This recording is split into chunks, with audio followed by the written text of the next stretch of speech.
बिस्मिल्लाहिर्रहमानिर्रहीम। अस्सलाम वालेकुम and welcome to our channel amazing Urdu. पेश खिदमत है आपके लिए इमरान सीरीज की 10वीं कहानी पत्थर का खून। तहरीर इब्न सफ़ी, आवाज़ रहमान खान। इमरान ने शायद तहैया कर लिया था कि कैप्टन फयाज को आगे निकलने का मौका ना देगा। उसकी कार इमरान की कार के पीछे थी और इमरान अपनी कार के अकब नुमा आईने में फयाज की कार के बदलते हुए रुख देख रहा था। जैसे ही वो अपने कार आगे निकालने की कोशिश करता, इमरान की कार सामने आ जाती। शहर से बाहर निकलते ही इमरान ने ये हरकत शुरू कर दी थी। थोड़ी ही देर में महकमे सुराग रसानी का सुपरिंटेंडेंट आपे से बाहर हो गया। आपे से बाहर हो जाने की सबसे बड़ी वजह ये थी कि उसके साथ उसकी नई स्टीनो मिस परवीन थी। फयाज को गुमान भी ना था कि रास्ते में कहीं इमरान से मुठभेड़ हो जाएगी। बस एक जगह यक बयक एक कार उसकी कार के बराबर चलती हुई नजर आई, फिर आगे बढ़ गई। ये इमरान की ट्विस्टर थी। इमरान नहायत संजीदा अंदाज में उसे ड्राइव कर रहा था। नई स्टीनो इमरान से वाकिफ नहीं थी। फयाज दिल ही दिल में जुलस रहा था। वो ये चाहता ही नहीं था कि नई स्टीनो के सामने इमरान से झड़प हो। इमरान से उसकी कोर दबती थी और गुफ्तगू करते वक्त इमरान ये भूल जाता था कि वो किससे गुफ्तगू कर रहा है। न जाने कौन बेहुदा है जनाब। स्टीनो बड़बड़ाई और फयाज हॉर्न देने लगा। अचानक इमरान की कार कुछ इस पोजीशन में आ गई कि अगर फयाज पूरे ब्रेक ना लगाता तो टकराव लाजमी था। उसकी कार ब्रेकों की चिड़चिड़ाहट के साथ रुक गई। परवीन का सर डैशबोर्ड से टकराते टकराते बचा। इमरान की कार भी तकरीबन 10 गज के फासले पर रुक गई। फयाज दांत पीसता हुआ अपनी कार से उतर आया। दूसरी तरफ इमरान कड़ा बसूर रहा था। उसने आगे बढ़कर बड़ी सादतमंदी से कहा, मैं माफी चाहता हूँ जनाब। फिर वो परवीन की तरफ देखने लगा। जैसे ही फयाज ने कुछ कहने के लिए होंठ खोले, इमरान बोल पड़ा, अब जाने भी दीजिए, मैं माफी मांग चुका हूँ। कसूर मेरा नहीं, इस कार का है। पिलाई थी कल रात और नशा इस वक्त हुआ है। अजीब वाकया हुआ जनाब। पिछली रात में तन्हा पी रहा था। आप जानते हैं कि तन्हा पीने में बिल्कुल मजा नहीं आता, इसीलिए पड़ोस से एक बकरी पकड़ लाया, मगर बकरी भी शायद किसी अल्लाह वाले की थी। कमबख्त ने चक्की तक नहीं। अब क्या करता, किसी ना किसी को तो शरीक करना ही था, लिहाजा 3-4 पैक कार की टैंकी में उंडेल दिए। अब इस वक्त ये जालिम नशे में है जनाब। परवीन ने फयाज से कहा, यह हजरत नशे में मालूम होते हैं और नशे की हालत में कार ड्राइव करना जुर्म है। कार नशे में है मोहतरमा। इमरान ने बड़ी सादतमंदी से कहा, आप यकीन कीजिए, मैंने पूरे 4 बड़े पैक टैंकी में उंडेले थे। फयाज उलझन में पड़ गया। ना वो इमरान से तू मैं कर सकता था और न यही मुमकिन था कि वो चुपचाप अपनी कार में जा बैठता। परवीन के अंदाज से ऐसे मालूम हो रहा था जैसे वो इस बदतमीज आदमी के खिलाफ जल्द किसी कार्रवाई की मुतवक्का हो। क्या आप अपना ड्राइविंग लाइसेंस दिखाएंगे? परवीन ने कहा, जरूर जरूर, इमरान सर हिलाकर बोला। अचानक फयाज को एक दूसरी तदबीर सूझ गई। वो हंसने लगा और परवीन से बोला, क्या तुम इन्हें नहीं जानती? ये अपने डायरेक्टर जनरल साहब के साहबजादे हैं, पुरमजाक आदमी हैं। ओहो। परवीन इमरान को नीचे से ऊपर तक देखकर रह गई। वो उस वक्त कतई पतलून, जर्द रंग की कमीज और गुलाबी टाई में था। आप कहाँ तशरीफ ले जा रहे हैं मिस्टर इमरान? फयाज ने बड़ी शराफत से पूछा। तन्हा जा रहा हूँ, मेरे पास कोई तशरीफ नहीं है। इमरान ने परवीन की तरफ देखकर कहा, क्या ये आपकी नई तशरीफ है? आप बहुत जल्द जल्द तशरीफ बदलते रहते हैं। क्या पुरानी तशरीफ का तबादला कर दिया? परवीन बुरा सा मुंह बनाकर कार में जा बैठी और फयाज आहिस्ता से बोला, ये क्या बेहूदगी है? तुम इतनी जल्द जल्द स्टीनो क्यों बदलते हो? तुमसे मतलब तो नहीं, मगर। फयाज उसका जुमला पूरा होने से कबल ही अपनी कार में आ बैठा, इंजन स्टार्ट किया और फिर चल पड़ा। ये एक बहुत बड़ा क्रैक है, फयाज अपनी स्टीनो से कह रहा था। खुद रहमान साहब इससे आजिज हैं और उन्होंने इसे अपनी कोठी से निकाल दिया है। सूरत से भी बिल्कुल अहमक ही मालूम होते हैं। परवीन ने कहा, सिर्फ मालूम होता है, हकीकतन है नहीं। मगर इस वक्त ये एक खतरनाक हरकत कर रहे थे। अगर कारें लड़ जाती तो? फयाज ने उसका कोई जवाब नहीं दिया।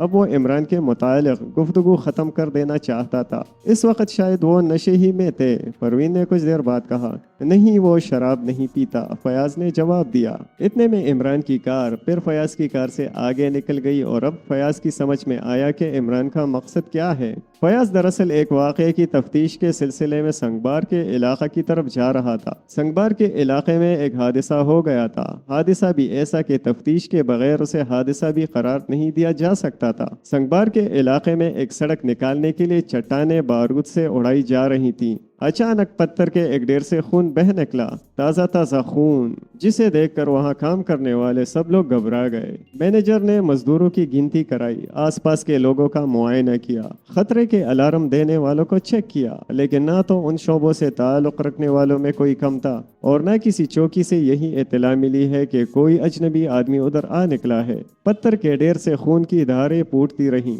मैनेजर ने शहर इत्तला भिजवाई, उसके महकमे ने पुलिस को इत्तला दी। बहरहाल ये बात महकमा सुराग रसानी तक जा पहुंची और फयाज इस वक्त मौके वारदात के मुआयने के लिए संगवार जा रहा था। पुलिस वहां पहले ही पहुंच चुकी थी, लेकिन वो कैप्टन फयाज की आमद की मुंतजिर थी। फयाज सोचने लगा शायद इमरान वहीं जा रहा है, लेकिन उसने तहैया कर लिया कि वो उसे ममनुआ हुदूद के अंदर कदम भी नहीं रखने देगा। परवीन ने इमरान के मुतालिक फिर कुछ पूछना चाहा और फयाज ने बुरा सा मुंह बनाकर कहा, खत्म करो। फिर उसने अपनी कार की रफ्तार तेज कर दी। दोनों कारों में बाकायदा किस्म की दौड़ शुरू हो गई थी। इमरान उसे आगे निकलने का मौका ही नहीं दे रहा था।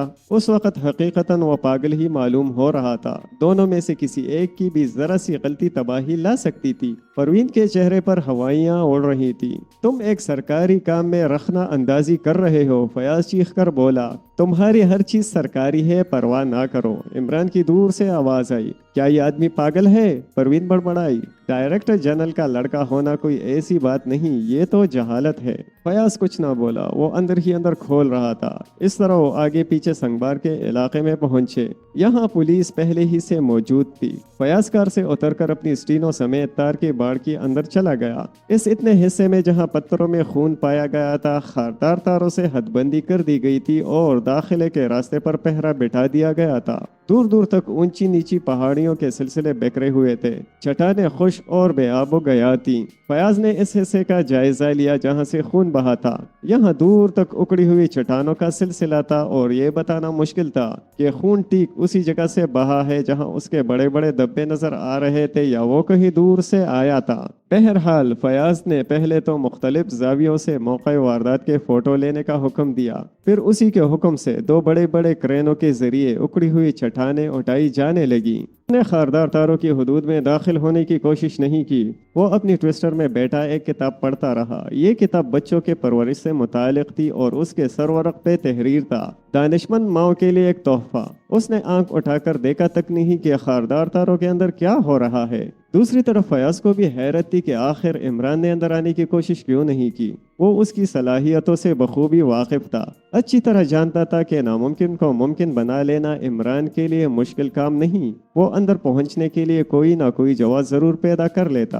फयाज की कार इमरान की कार के करीब ही खड़ी थी। फयाज थोड़ी देर तक तो तारों की हुदूद में रहा, फिर अपनी कार की तरफ लौट आया। जाहिर है कि इन चट्टानों को वहां से हटा लेना घड़ी दो घड़ी का काम तो था नहीं। परवीन उस किताब की तरफ गौर से देख रही थी जिसे इमरान बड़े इन्हिमाक के साथ पढ़ रहा था। इमरान ने अब भी उनकी तरफ ना देखा और ना किताब की तरफ से नजर हटाई। फयाज कुछ देर तक चुपचाप खड़ा रहा, फिर इमरान के करीब जाकर बोला, तुम यहाँ क्यों आए हो? ओह, इमरान सहमे हुए अंदाज में चौंक पड़ा, फिर इस तरह मुस्कुराया जैसे कोई गलती करते हुए पकड़ा गया हो। मैं ये किताब पढ़ने के लिए इधर आ निकला था, इमरान ने संजीदगी से कहा। बात दरअसल ये है कि घर पर इसे पढ़ने का मौका नहीं मिलता। लोग टोकते हैं और कुछ इस अंदाज में हैरत जाहिर करते हैं जैसे मैं ये किताब पढ़कर सचमुच बच्चे जनने लगूंगा। ओह हाँ भाई, माफ करना, मुझे ख्याल नहीं था कि तुम्हारे साथ एक खातून भी है। मुझे ऐसी गुफ्तगू ना करनी चाहिए। तुमसे संजीदगी की तवक्को रखना हिमाकत है, फयाज ने खुश्क लहजे में कहा। संजीदगी बजाय खुद एक बड़ी हिमाकत है।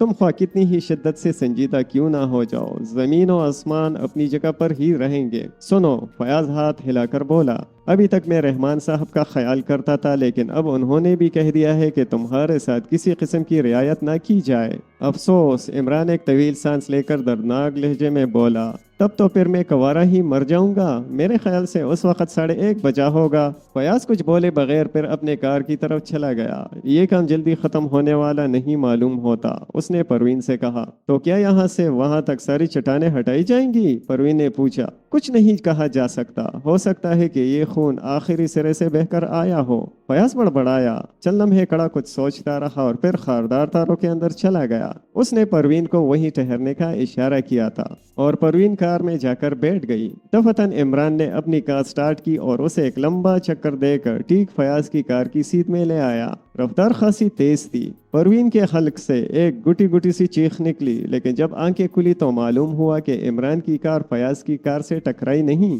बल्कि सिर्फ एक बालिश के फासले पर रुक गई। इमरान ने इंजन बंद किया और फिर किताब खोल ली। परवीन की चीख सुनकर फयाज पलट आया। क्या सचमुच तुम्हारा दिमाग खराब हो गया है? फयाज उसका शाना झंझोड़ कर बोला।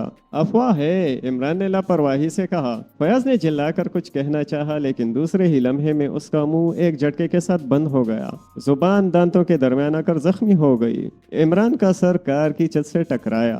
परवीन इस तरह चीखी जैसे किसी ने उसके चुरा घोंप दिया हो। वो धमाका ऐसा ही खौफनाक था और फिर एक बड़ा सा पत्थर उनके करीब ही आकर गिरा। चीखें चीखें, मुतवातिर चीखें। तारों की बाढ़ के अंदर लोग चीख रहे थे। जिधर जिसके सींग समाये भागा। कुछ अभी चीख रहे थे। ये शायद वो लोग थे जो पत्थरों में दबकर दम तोड़ ही रहे थे। इमरान कूदकर अपनी कार से बाहर निकल आया, लेकिन उसके पैर कांप रहे थे। धमाके ने उसके आसाब पर भी बड़ा बुरा असर डाला था। फिर ये आधा घंटे बाद मालूम हो सका कि तकरीबन 15 आदमी अपने पैरों पर खड़े नहीं हो सकते। या तो वो बुरी तरह जख्मी हो गए थे या मर गए थे। किसी को मालूम ना हो सका कि वो धमाका कैसा था, क्यों हुआ था और इसका जिम्मेदार कौन था।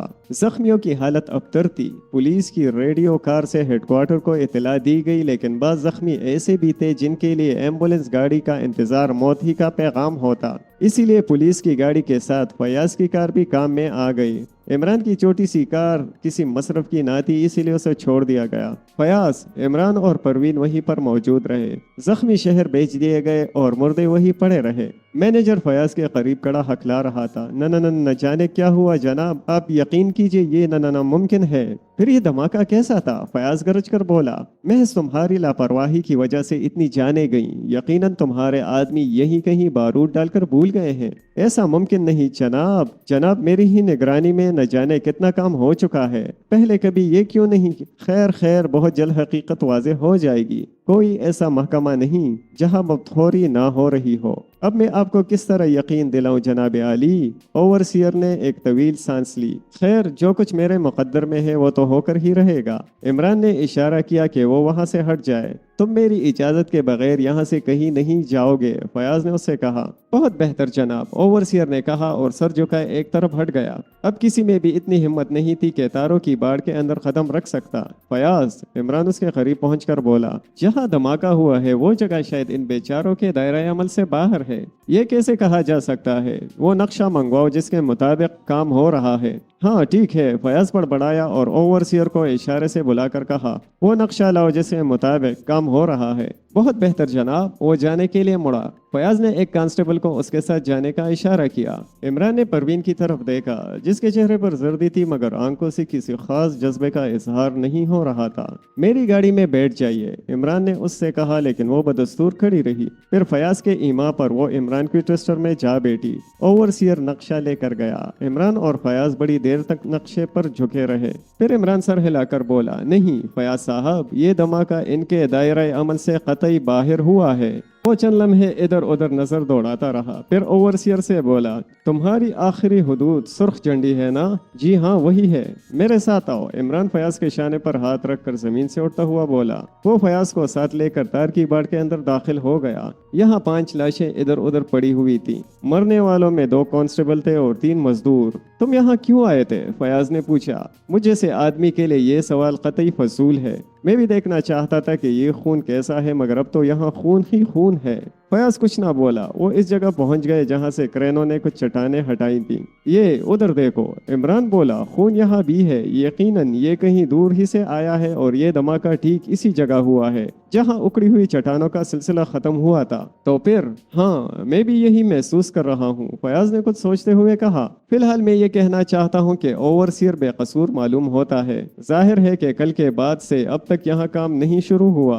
अगर इसी सिलसिले की कोई सुरंग वहाँ उस जगह थी तो उसे भी कल ही पट जाना चाहिए था, और अगर ये इसी सिलसिले की कोई सुरंग थी जो इत्तेफाकन कल नहीं पट सकी तो आज उसके लिए तुम ओवरसियर को इल्जाम नहीं दे सकते। इल्जाम को फिलहाल अलग हटाओ। इतनी जानें जाया हो गई, इसका जिम्मेदार कौन होगा? कोई नहीं। अगर जलजला आया होता, अगर सैलाब आया होता, तब कौन जिम्मेदार होता? इन बातों को छोड़ो। और फिर धमाके की नौइयत यकीनन तशवीश कुन है। इमरान उकड़ी हुई चट्टानों के ढेर पर चढ़ने लगा। گیا۔ یہ کیا کر رہے ہو؟ فیاض نے پوچھا۔ بھئی میں تمہاری طرح سرکاری آدمی تو ہوں نہیں کہ میرے بعد سرکار کا کوئی دوسرا آدمی مہیا کرنے کی فکر ہوگی۔ نہیں تم ادھر نہیں جا سکتے۔ فیاض جھنجھلا گیا۔ تم بھی آؤ۔ عمران مڑ کر مسکرایا۔ تمہاری اسٹینوں پر تمہاری دلیری کی دھاگ بیٹھ جائے گی۔ ویسے دیر کرنے میں ہو سکتا ہے کہ دھماکے کی وجہ نامعلوم ہو سکے۔ مجبوراً فیاض بھی چٹانوں پر چڑھا۔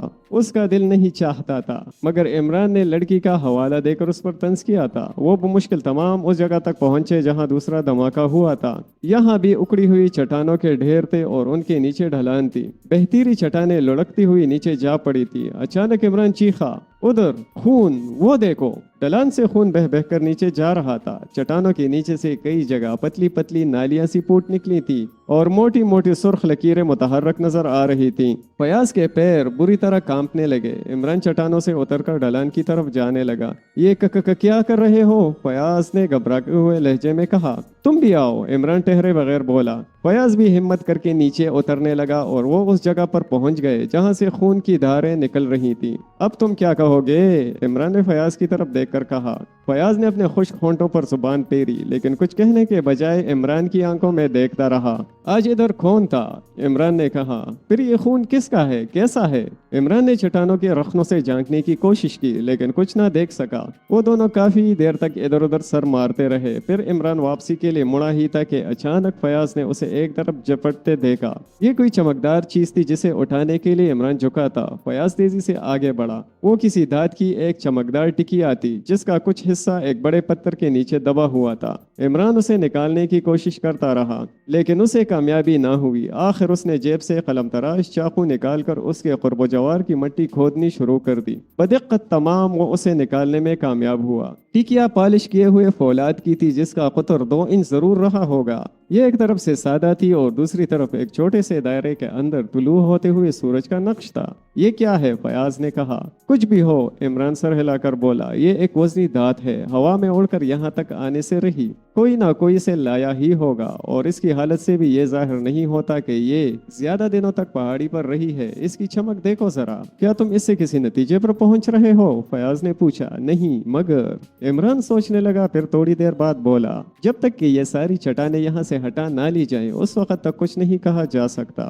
عمران نے وہ ٹکیا اپنی جیب میں ڈالنی چاہی۔ نہیں، فیاض اس کا ہاتھ پکڑتا ہوا بولا۔ تم یہاں سے کوئی بھی چیز نہیں لے جا سکتے۔ تمہاری مرضی، میں اسے قبر میں نہ لے جاتا۔ عمران نے برا سا منہ بنا کر کہا اور وہ چمکدار ٹکیا اسے واپس کر دی۔ تھوڑی دیر بعد سنگبار کا ویرانہ گاڑیوں کی آوازوں سے گونجنے لگا۔ پولیس کے کئی مسلح دستے وہاں پہنچ گئے تھے، جن کے ساتھ ایمبولینس گاڑیاں بھی تھیں۔ عمران پھر اپنی کار کی طرف واپس آ گیا، کیونکہ قانونی طور پر اب وہاں اس کے لیے گنجائش نہیں تھی۔ پروین بدستور بیٹھی رہی۔ آپ لوگ اس طرف چلے گئے تھے، میں ڈر رہی تھی، اس نے کہا۔ عمران اب اس میں دلچسپی لینے کے موڈ میں نہیں تھا، لیکن محض اس موقع پر، ورنہ وہ تو پچھلے 2 ماہ سے پروین میں دلچسپی لیتا رہا تھا۔ اسی دن سے جب فیاض کے آفس میں اس کا تقرر ہوا تھا، وہ سوچ رہا تھا اپنی تمام تر ذہنی قوتوں کے ساتھ۔ اس کی پیشانی پر سلوٹیں ابھر آئی تھیں۔ پروین دوسری کار کا دروازہ کھول کر نیچے اتر گئی۔ عمران نے اسے روکا نہیں۔ وہ چند لمحے اسی طرح بیٹھا رہا، پھر انجن سٹارٹ کر کے کار کو سڑک پر ڈال دیا۔ اچانک اس نے پروین کی آواز سنی جو چیختی ہوئی کار کے پیچھے دوڑتی آ رہی تھی۔ ٹھہریے ٹھہریے، میرا پرس رہ گیا ہے۔ عمران نے رفتار تیز کر دی اور اب اس نے بائیں ہاتھ سے زپ کھینچی اور اسے گود میں رکھ کر اندر کی چیزوں کا جائزہ لینے لگا۔ اس میں تھوڑے سے سکوں کے علاوہ ایک چھوٹا سا آئینہ اور لپسٹک جیسی دوسری آرائشی مصنوعات تھیں، مگر ایک اہم چیز، 5 کا ایک پستول۔ عمران نے ایک طویل سانس لی اور پرس کو پھر بند کر کے وہیں ڈال دیا جہاں سے اسے اٹھایا تھا۔ کار کی رفتار پھر کم ہو گئی۔ پھر عقب نما آئینے پر نظر پڑتے ہی اسے یقین ہو گیا کہ پیچھے آنے والی کار میں پروین ہی ہوگی۔ اس نے کار کی رفتار کم کر دی اور اسے موڑنے لگا۔ دوسرے کار تھوڑے ہی فاصلے پر رک گئی۔ پروین کار سے اتر کر اس کے پاس آئی۔ اوہ، عمران نے بلند آواز میں کہا، میں واپس ہی ہو رہا تھا، آپ اپنا پرس چھوڑ گئی تھی، میں نے اسے ابھی دیکھا۔ پروین کار کے قریب آ گئی۔ عمران نے پرس اٹھا کر اس کی طرف بڑھاتے ہوئے کہا، فیاض سے ہوشیار رہیے گا، وہ ہر تیسرے چوتھے ماہ اسٹینو بدل دیتا ہے۔ اس مشورے کا شکریہ۔ پروین برا سا منہ بنا کر بولی اور پرس لے کر دوسری طرف چلی گئی۔ عمران اس ریوالور کے متعلق نہیں سوچ رہا تھا جو پروین کے پرس میں نظر آیا تھا۔ شاید وہ اس کے لیے غیر متوقع نہیں تھا۔ ویسے یہ ضروری نہیں تھا کہ کیپٹن فیاض کی اسٹینو بھی قانونی طور پر پستول رکھنے کی مجاز ہو سکتی۔ اگر آپ کو ہماری آڈیو بک کہانی پسند آئی ہے تو ہماری ویڈیو کو لائک کریں، چینل کو سبسکرائب کریں اور سنتے رہیے امیزنگ اردو۔ 3 دن کے بعد فیاض بوکلایا ہوا عمران کے فلیٹ میں داخل ہوا۔ عمران تنہا تھا اور بظاہر بیکار نظر آ رہا تھا۔ اس پر بلا کی سنجیدگی طاری تھی۔ ایسا معلوم ہو رہا تھا جیسے اسے اپنے بچوں کے مستقبل کی فکر ستا رہی ہو۔ اس نے اس طرح فیاض کا استقبال نہیں کیا جیسے عموماً کیا کرتا تھا۔ اس کے اس غیر متوقع رویہ پر فیاض کو بھی حیرت ہوئی۔ کیوں، کیا بات ہے؟ فیاض کرسی کھینچ کر بیٹھتا ہوا بولا۔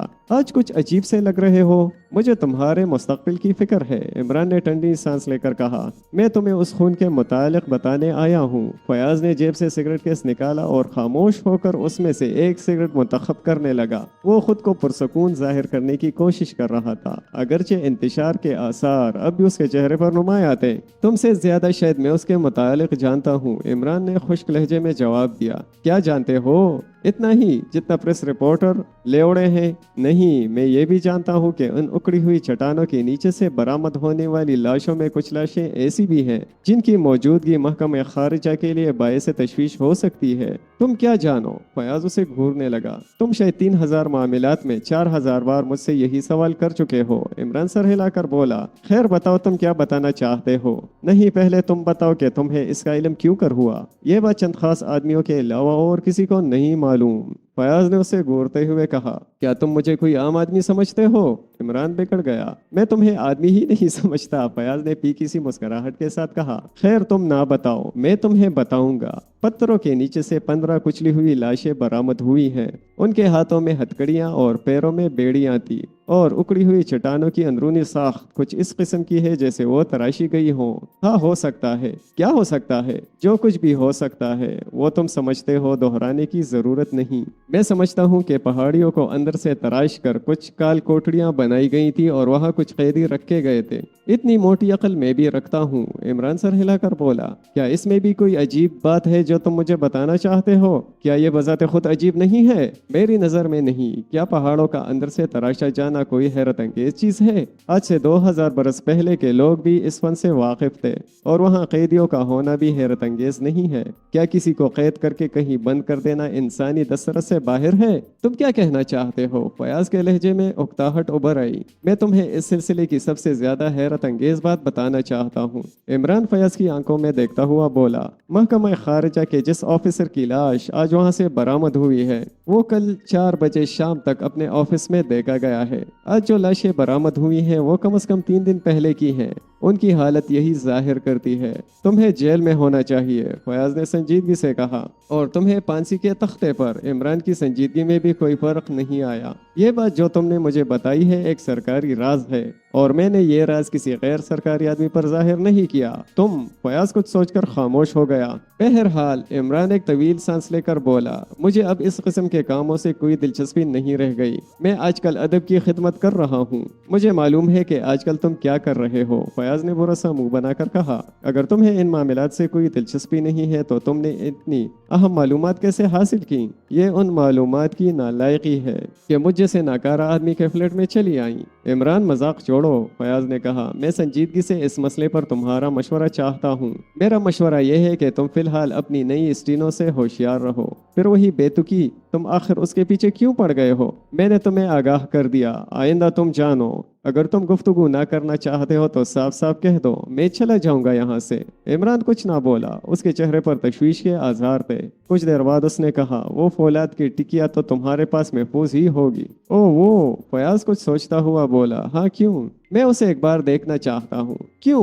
فیاض، جب میں سنجیدگی سے گفتگو کرنے پر تیار ہوتا ہوں تو تم مسخرہ پن کرنے لگتے ہو۔ میں اسے دوبارہ دیکھنا چاہتا ہوں، مجھ سے وجہ نہ پوچھو۔ وہ دراصل کہیں گم ہو گئی۔ ہاں، عمران کرسی سے اٹھتا ہوا بولا، تو کپتان صاحب، میں اس سلسلے میں کوئی گفتگو نہیں کروں گا۔ کیا وہ اس سلسلے میں اتنی ہی اہم تھی؟ بہت ہی زیادہ۔ کیا اہمیت رکھتی تھی؟ کچھ بھی نہیں، اب کچھ بھی نہیں۔ لیکن کیا وہ تمہاری جیب ہی میں پڑے پڑے کھو گئی تھی یا تم نے اسے کسی کو دکھایا بھی تھا؟ مجھے کچھ یاد نہیں، میں نے اسے زیادہ اہمیت نہیں دی تھی، اسی لیے یہ بتانا مشکل ہے۔ ظاہر ہے کہ جب میری نظروں میں اس کی کوئی اہمیت ہی نہیں تھی تو میں کسی سے اس کا تذکرہ کیا کرتا۔ مگر نئی اسٹینو، تم نے پھر اس کا نام لیا، اس سے تذکرہ کیا تھا یا نہیں؟ इमरान ने फयाज के लहजे की परवाह किए बगैर पूछा। नहीं, फयाज ने नाखुशगवार लहजे में कहा। इमरान ने जल्द ही कुछ नहीं कहा, वो किसी सोच में पड़ गया था। थोड़ी देर बाद उसने कहा, क्या तुम्हारे ऑफिस में मुख्तलिफ ममालिक की सीक्रेट सर्विस के शनाख्ती निशानात के नमूने नहीं हैं?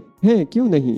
जाओ, इमरान ने दरवेशाना अंदाज में हाथ उठाकर कहा। उन्हें एक बार गौर से देख डालो, खुदा ने चाहा तो इस बार बेटा होगा। ठीक से बात करो। फयाज झिंझलाकर खड़ा हो गया। सुलेमान, इमरान ने हांक लगाई और दूसरे ही लम्हे में उसका नौकर सुलेमान कमरे के अंदर था। तुम बड़े गधे हो, इमरान ने उसे घूर कर देखा। 1 घंटे तक यहीं इसी जगह खड़े रहो, एक टांग पर, तुम्हारी यही सजा है। सुलेमान ने यह भी नहीं पूछा कि सजा किस कसूर में मिल रही है, चुपचाप एक टांग पर खड़ा हो गया। 1 घंटा से पहले अगर तुमने जुम्बिश भी की तो खाल उतार दूंगा। फयाज दान पीस कर रह गया। वो समझ गया था कि इमरान अब उसे भगाना चाहता है। उसने फ्लैट हैट उठाई और इस अंदाज में खुदा हाफिज कहा जैसे जहन्नम में जाओ कह रहा हो। पैर नीचे गिराओ, इमरान कौशन देने के से अंदाज में चीखा। सुलेमान ने दूसरा पैर फर्श पर रख दिया। आज कौन सी तारीख है? इमरान ने पूछा। जुमेरात है, सुलेमान ने जवाब दिया। शाबाश, ठीक है। सुलेमान निहायत संजीदगी से रुखसत हो गया। उसने अब भी इमरान से ये नहीं पूछा कि उसे एक टांग पर खड़े रहने की सजा क्यों मिली थी। इमरान चंद लम्हे कुछ सोचता रहा, फिर उसने फोन पर जूलिया के नंबर डायल किए। हेलो, दूसरी तरफ से आवाज आई। X2, yes sir. Captain Fayaz की स्टीनो के मुतालिक तुमने और क्या मालूमात फराहम की? कुछ पता नहीं चलता जनाब। इन 3 दिनों में उससे कोई गैर मामूली हरकत सरजद नहीं हुई और ना उसके किसी मामूल में फर्क आया है। जहाँ पहले रहती थी वहीं अब भी है। 5 बजे से 9 बजे रात तक ग्रैंड होटल में बैठती है। कभी कैप्टन फयाज साथ होता है, कभी नहीं होता। जब फयाज नहीं होता तो कौन होता है? कोई भी नहीं, वो तन्हा ही होती है। तुम्हें यकीन है? जी हाँ, मैं उसे बहुत करीब से देखती रही हूँ। मगर जनाब, ये किस्सा क्या है? वो लड़की मुश्तबे है। मैंने आज से 2 माह कबल उसे एक ऐसे आदमी के साथ देखा था जिस पर बहुत दिनों से मेरी नजर रही है, लेकिन अब वो आदमी भी आजकल नजर नहीं आ रहा। लड़की बड़ी खूबसूरत है जनाब, जूलिया ने कहा। हाँ, इसीलिए सोच रहा हूँ कि उसकी निगरानी के लिए सार्जेंट नौशाद बेहतर रहेगा। जूलिया की हंसी की आवाज आई। उधर इमरान ने सिलसिला मुनक़ते कर दिया। अचानक एक दूसरे कमरे में उस फोन की घंटी बजी जिसके नंबर टेलीफोन डायरेक्टरी में नहीं थे। इमरान उस कमरे में आया और रिसीवर उठाकर सुनने लगा। मैं तनवीर हूँ जनाब, दूसरी तरफ से आवाज आई। बद्दी दाढ़ी वाला फिर नजर आया है। कहाँ? इमरान ने पूछा। वही जहाँ आज से 2 माह कबल देखा गया था। मगर वो मकान तो उसने छोड़ दिया था। जी हाँ, वो अब भी किराए पर खाली है और मुकफ्फल भी है, लेकिन ऊपरी मंजिल की एक खिड़की में मैंने उसे देखा है। कब देखा है? ज्यादा से ज्यादा 15 मिनट गुजरे होंगे। मकान इस वक्त भी मुकफ्फल था। जी हाँ, और उस पर किराए के लिए खाली है का बोर्ड भी मौजूद है। आजकल के जमाने में भी मकान इतने दिनों तक खाली पड़े रहते हैं? इसके मुतालिक बड़ी रिवायतें सुनने में आती हैं। मकान आसिफ ज़दा मशहूर है। अच्छा, मैं देखूंगा। क्यों ना हम में से कोई उसे किराए पर हासिल कर ले? तनवीर ने कहा। नहीं, सिर्फ इसकी निगरानी जारी रखो, इमरान ने कहा और सिलसिला मुनक़ते कर दिया। वो अभी दरवाजे तक भी ना पहुंचा था कि दूसरे फोन की घंटी बजी जिसके नंबर टेलीफोन डायरेक्टरी में मौजूद थे। हेलो इमरान। हाँ इमरान, मैं फयाज हूँ। गले में अपने नाम का साइन बोर्ड लटका लो। मैं जानता हूँ कि तुम फयाज हो, तफद्दुल हुसैन नहीं हो सकते। मैंने निशानात के नमूने देख डाले। फयाज बोला। इसकी आवाज़ से ऐसा मालूम हो रहा था जैसे वो हाँफ रहा हो। बहुत अच्छा किया। कोई खास बात? हाँ, और अब मुझे अफसोस हुआ है कि मैं तुम्हारी बातों को फजूल क्यों समझता रहा। कमरे में और कौन है? इमरान ने पूछा। कोई भी नहीं, मैं तन्हा हूँ। तब भी आहिस्ता बोलो। वो टिकिया, उस पर दायरे में तुलू होते हुए सूरज का नक्श था। यही एक मगरबी मुल्क की सीक्रेट सर्विस का शनाख्ती निशान है ना? 100% है। मुझे अफसोस है इमरान, परवाह ना करो। क्या तुम इस सिलसिले में मेरी कोई मदद कर सकोगे? नहीं, इमरान ने बड़ी सफाई से कहा। क्यों? लड़की वाले इसे नापसंद करते हैं। मैं तुमसे इस्तेदा करूंगा कि मुझसे मिलना जुलना तर्क कर दो। मैं अब निहायत शराफत से जिंदगी बसर करना चाहता हूँ, बात तय हो गई है। लेकिन लड़की वाले इस पर मोतरज़ हैं कि मेरा पुलिस वालों से मिलना जुलना है। उनका ख्याल है कि मेरे लिए खालिसगी की तिजारत मौजू रहेगी। यार इमरान, नहीं बस, क्या तुम ये चाहते हो कि मैं कवारा ही मर जाऊं? तुम खुद तो शादीशुदा हो और हर दूसरे माह स्टीनो भी बदल देते हो। वाह यार, लानत है तुम्हारी दोस्ती पर, पेटकार है। बस खत्म। उसने रिसीवर रख दिया। ठीक 6 बजे इमरान की कार ग्रैंड होटल के कंपाउंड में पहुंच गई। वो तन्हा था। हस्बे मामूल जिस्म पर शोख रंगों वाला लिबास था, नीली पतलून, जर्द कमीज, गुलाबी टाई और बेदाग बर्फ सा शफाफ कोट। फ्लैट हेड गहरी नीली थी और उसके बाएं तरफ गुलाब की 3 कलियां उड़सी हुई थी। ग्रैंड होटल के बेल बॉय ने अगर उसे कार से उतरते ना देखा होता तो शायद उसे अंदर घुसने ही ना देता। फिर भी उसने उसे टोक ही दिया। जनाबे वाला, जरा इस बोर्ड पर भी नजर रखें। उसने एक बोर्ड की तरफ इशारा करते हुए कहा जिस पे तहरीर थी, शाम की तफरीह के लिए इवनिंग सूट में आना ना भूलिए। लेकिन मैं भूल गया, इमरान ने मगमूम लहजे में कहा और डाइनिंग रूम में दाखिल हो गया। उसने चारों तरफ निगाह दौड़ाई लेकिन परवीन कहीं ना दिखाई दी। अलबत्ता उसने जूलिया को देखा जो उसकी खब्तुल हवासी पर मुस्कुरा रही थी। इमरान आहिस्ता आहिस्ता उसकी तरफ बढ़ने लगा। उसके जूतों की चरचराहट सारे डाइनिंग हॉल में गूंज रही थी। जाहिर है कि दूसरे लोग उसे घूर रहे होंगे। जूलिया उसे अपनी तरफ आता देखकर बौखला सी गई। कम अज कम बासलीका औरत तो ऐसी सजदज में इमरान को बर्दाश्त ही नहीं कर सकती थी, मगर जूलिया करती ही क्या। आपकी इजाजत से, इमरान आहिस्ता से कहता हुआ उसकी मेज पर जम गया। वो देखिए मेरा साथी। जूलिया हकलाई, जब आपका कोई साथी आए तो मुझे बता दीजिएगा, मैं उठ जाऊंगी, लेकिन ऐसी सूरत में जबकि मैं तन्हा हूँ। नहीं, मैं तन्हा नहीं रह सकता। आप देखिए ना, ये सब लोग मुझे कितनी खराब नजरों से घूर रहे हैं। लानत है इन पर। क्या इन्होंने मुझे कोई खूबसूरत औरत समझ रखा है? खुदा गारत करे इनको। जूलिया हंस पड़ी, लेकिन वो उलझन महसूस कर रही थी क्योंकि दूसरे लोग अब उसे भी घूरने लगे थे। मैं खुद ही उठ जाऊंगी, जूलिया झिंझलाकर बोली। तब आपकी पोजीशन और ज्यादा मसे का खेज हो जाएगी। लोग मुझे कोई गुंडा समझेंगे और आपके मुतालिक क्या सोचेंगे। लेकिन अगर आप चुपचाप बैठी रही तो यही लोग समझेंगे कि मैं जरूर कोई फिल्म स्टार हूँ। ओ, क्या नाम है उसका? नम्मी कपूर। जूलिया उसे बकवास करता छोड़कर उठ गई, लेकिन वो हाल में कहीं नहीं रुकी। उसका रुख सदर दरवाजे की तरफ था। इमरान एक तवील सांस लेकर कुर्सी की पुष्ट से टिक गया। ऐसा मालूम हो रहा था जैसे वो यही चाहता रहा हो कि जूलिया यहाँ से चली जाए। उसने बेरे से कोल्ड कॉफी तलब की और आंखें बंद कर लीं। तकरीबन 7 बजे तक वो परवीन की आमद का मुंतजर रहा, लेकिन वो नहीं आई। मिली हुई इत्तलात के मुताबिक आज गोया उसके मामूल में फर्क आ गया था। 7:15 बजे उसने मेज छोड़ दी। फिलहाल परवीन के अलावा उसके हाथ में दूसरा कार्ड नहीं था। वो उसे उस वक्त से जानता था जब वो फयाज की स्टीनो नहीं थी। उसने उसे दरअसल एक ऐसे मुश्तबा आदमी से मिलते जुलते देखा था जिस पर अरसे से इमरान की नजर रही थी। वो बूढ़ी दाढ़ी वाला एक सफेद फाम आदमी था। इमरान का ख्याल था कि वो किसी मगरबी मुल्क का बाशिंदा है, लेकिन वो बड़ी फसी उर्दू बोलता था, जिसका मकसद ये हो सकता था कि वो खुद को मशरकी बाशिंदा जाहिर करना चाहता है। वो रेक्सटन स्ट्रीट की एक बदनाम इमारत में मुकीम था। लोगों का ख्याल था कि वो इमारत आसिफ ज़दा है। इमरान ने उसे कोई अहमियत ना दी, लेकिन जिस दिन परवीन को फयाज के ऑफिस में मुलाजिमत मिली, उसी दिन रेक्सटन स्ट्रीट की इस इमारत में खफल पड़ गया और वहाँ फिर किराए पर खाली है का बोर्ड नजर आने लगा। परवीन इतनी पुरकशिश थी कि 8-10 लड़कियों में से उसका इंतखाब कर लिया जाना मुश्किल नहीं था। फयाज की हुस्न परस्ती इमरान पर अतर मिन शम्स थी। वो हर दूसरे तीसरे माह स्टीनो बदल देता था। परवीन के मुतालिक इमरान पहले ही बेहतरी मालूमात बहम पहुंचा चुका था। वो एक प्राइवेट फर्म में अरसा से मुलाजिम थी और उस फर्म में उसकी आमदनी मौजूदा तनख्वाह से कहीं ज्यादा थी। फिर वो फर्म की मुलाजिमत तर्क करके यहाँ क्यों चली आई थी?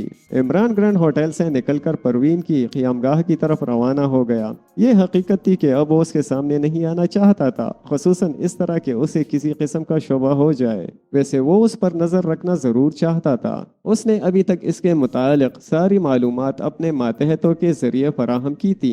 आज भी अगर परवीन के मामूल में फर्क ना आया होता तो वो कभी उसके घर का रुख ना करता। इत्तला के मुताबिक वो बिला नागा अपनी शाम तन्हा या फयाज के साथ ग्रैंड होटल में गुजारा करती थी। उसने रीगल लॉज के सामने कार रोक दी। इसी इमारत के 17वें फ्लैट में परवीन रहती थी। उसने देखा कि कैप्टन जाफरी सामने वाले फुटपाथ पर मौजूद था। इमरान ने उसकी ड्यूटी नहीं लगाई थी, लेकिन वो उसकी नज़रों से बचकर ऊपरी मंजिल पर जाना चाहता था और वो उसमें कामयाब भी हो गया, लेकिन बेसूद, क्योंकि परवीन का फ्लैट मुकफ्फल था। वो अपनी कार में आ बैठा, कुछ दूर चला, फिर एक पब्लिक टेलीफोन बूथ के नज़दीक कार रोक दी। फोन पर उसने कैप्टन फयाज के नंबर डायल किया। दूसरी तरफ से बोलने वाले से उसने सिर्फ इतना ही पूछा कि फयाज घर पर मौजूद है या नहीं। जवाब इस बात में मिला और थोड़ी देर बाद फयाज की आवाज़ सुनाई। हेलो सुपर, कौन? इमरान? हाँ मैं हूँ। क्या तुम बता सकते हो कि आज परवीन ग्रैंड होटल में क्यों नहीं गई और तुम इस वक्त घर पर कैसे हो, खुदा तुम्हें गारत करे, पीछा भी छोड़ो यार, मैं मजाक के मूड में नहीं हूँ। इमरान ने संजीदगी से कहा, तुम आज उसे वहाँ जरूर लाते, क्योंकि आज वहाँ एक खास प्रोग्राम था। मुझे इसकी वजह बताओ। पहले तुम बताओ कि तुम परवीन के पीछे क्यों पड़ गए हो। तुमने आस्तीन में एक सांप पाला है और तुम किसी वक्त भी जहन्नुम रसीद हो सकते हो। क्या बकवास कर रहे हो। मोहतात रहो फयाज, लेकिन उस पर यह ना जाहिर होने दो कि तुम उस पर किसी किस्म का शुबा कर रहे हो। बकिया मैं देख लूंगा। अगर मेरे कहने पर अमल ना किया तो तुम्हें कराए के रोने वाले भी ना नसीब होंगे। तुम संजीदा हो। हाँ मैं संजीदा हूँ। फयाज कुछ ना बोला और इमरान ने कहा, हेलो, हाँ हाँ मैं कुछ सोचने लगा था। बताओ आज तुम दोनों ग्रैंड होटल क्यों नहीं गए। उसकी तबीयत कुछ खराब थी। उसने कहा कि वो ऑफिस से सीधी घर ही जाएगी, लेकिन उसका फ्लैट मुकफ्फल है, होगा। फयाज ने लापरवाही से कहा, मुमकिन है वो तफरीह के मूड ही में न रही हो। बहाना क्या हो। वैसे क्या तुम्हारे पास उसके खिलाफ कोई वाज़ेह किस्म का सबूत है। नहीं फिलहाल नहीं है, लेकिन जल्द ही उसके मुतालिक बहुत कुछ मालूम कर लेने की तवक्को रखता हूँ। मुझे यकीन है कि तुम्हारे शुबात किसी गलतफहमी पर मबनी है। फयाज ने कहा, जिस फर्म में वो पहले काम करती थी वहाँ उसे मौजूदा तनख्वाह से 1.5 गुनी ज्यादा रकम मिलती थी। ओहो, फयाज ने कहा, यह ऐसी अहम बात नहीं है। उसे दरअसल महकमा सुराग रसानी में मुलाजिमत का शौक था। सुराग रसानी से दिलचस्पी भी है। संगबार वाला केस उसके लिए बड़ा सनसनी खेज साबित हुआ है। अच्छा सुपर फयाज। इमरान ने एक तवील सांस लेकर सिलसिला मुनक़ते कर दिया। ठीक 1 घंटा बाद इमरान की महकमा खारिजा के सेक्रेटरी सर सुल्तान के कंपाउंड में दाखिल हुई। सर सुल्तान पहले होम सेक्रेटरी थे, अब उनका तबादला महकमा खारिजा में कर दिया गया था। इमरान के पुराने मद्दाहों में से थे और अब इमरान बराह रास्त उनकी मातहती में काम कर रहा था। मगर इसका इल्म सर सुल्तान ही को था कि महकमा खारिजा की सीक्रेट सर्विस का चीफ ऑफिसर कौन है। उसे सर सुल्तान का इंतजार ज्यादा देर तक नहीं करना पड़ा, क्योंकि वो खुद भी उससे मिलने के लिए बुरी तरह बेचैन थे।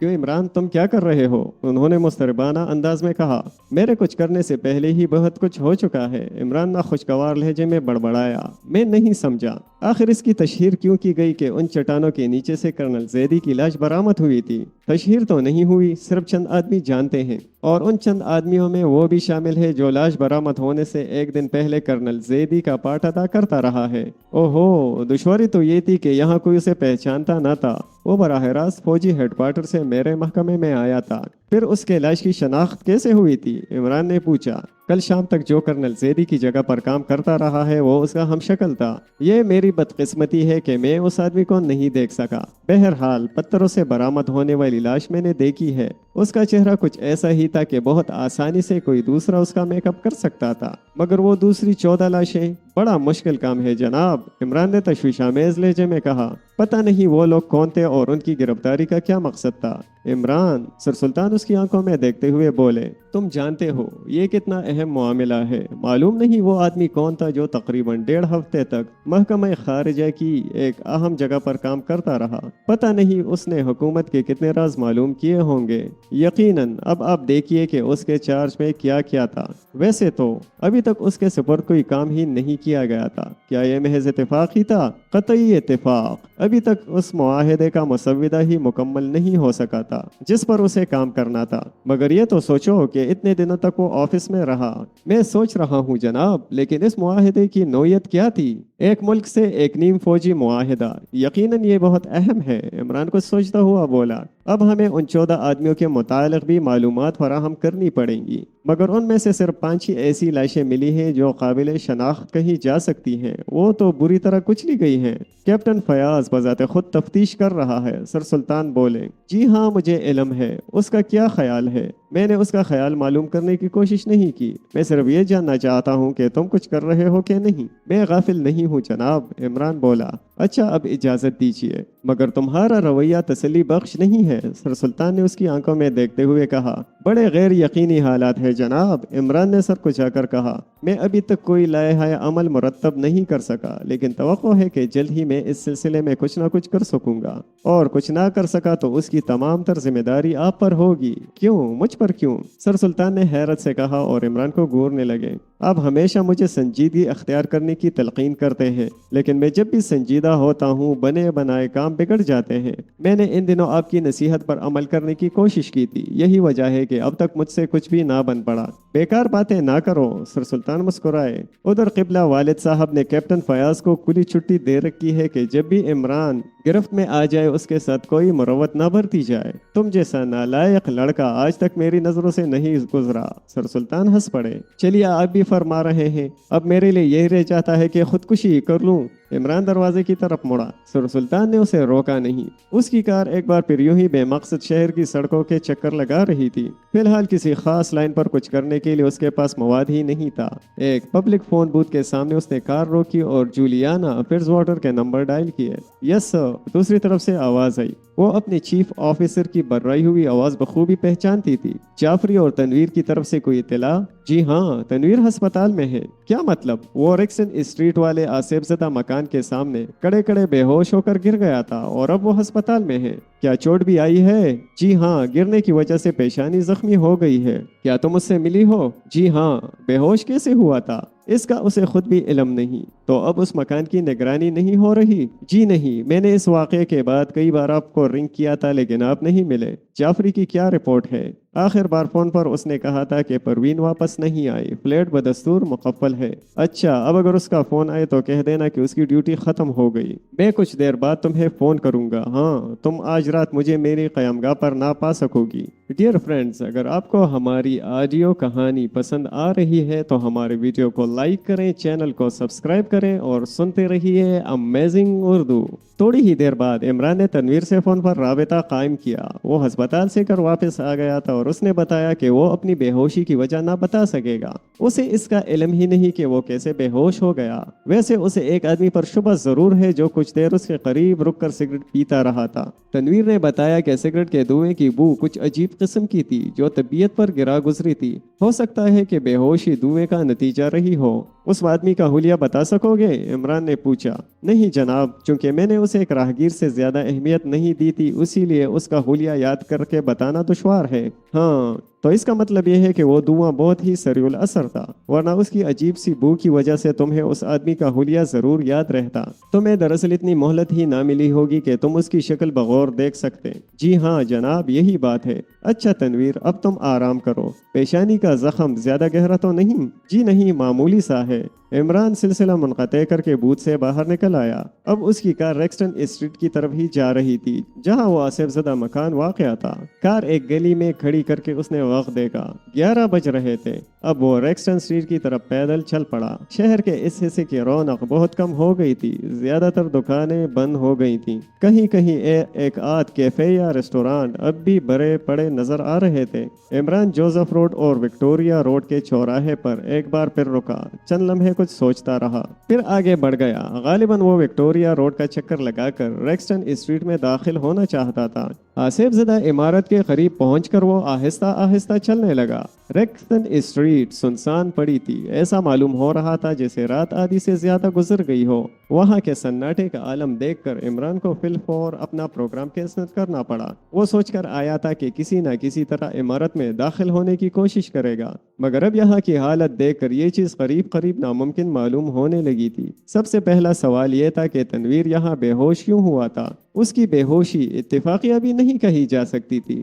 کیونکہ وہ بہت ہی صحت مند جسم اور دماغ رکھتا تھا اور اس سے پہلے کبھی اسے اس طرح بے ہوش ہو جانے کا اتفاق نہیں ہوا تھا۔ پھر اگر وہ بے ہوشی کسی آدمی کی کسی حرکت کا نتیجہ تھی تو وہ آدمی کون ہو سکتا تھا اور اسے یہ حرکت کیوں کر سرزد ہوئی تھی؟ ان سوالات کا جواب عمران کے پاس اس کے علاوہ اور کوئی نہیں تھا کہ وہ آدمی اسی عمارت کے متعلق ہو سکتا ہے جس کی نگرانی تنویر کر رہا تھا۔ پھر ایسی حالت میں اس عمارت کا رخ کرنا گویا موت کے منہ میں جانا تھا۔ ظاہر ہے اس عمارت سے تعلق رکھنے والے باخبر تھے کہ ان کی نگرانی ہو رہی ہے۔ ورنہ تنویر بے ہوش کیوں ہوتا؟ وہ سنسان راستے پر چلتا رہا۔ نزدیک و دور ایک متنفس کا بھی پتہ نہیں تھا۔ عمران نے یہ بات یہاں پہنچ کر نہیں سوچی تھی، یہ سوال پہلے ہی اس کے ذہن میں تھا، مگر اسے یہ بھی نہیں معلوم تھا کہ ریکسٹن اسٹریٹ 11 بجے ہی اسی طرح ویران ہو جائے گی۔ اگر اس سڑک پر اس وقت تھوڑی بہت آمد و رفت بھی ہوتی تو شاید عمران اپنا کام کر جاتا، لیکن ایسی صورت میں کوئی دیوار ہی اس کے لیے فتنہ بن سکتی تھی،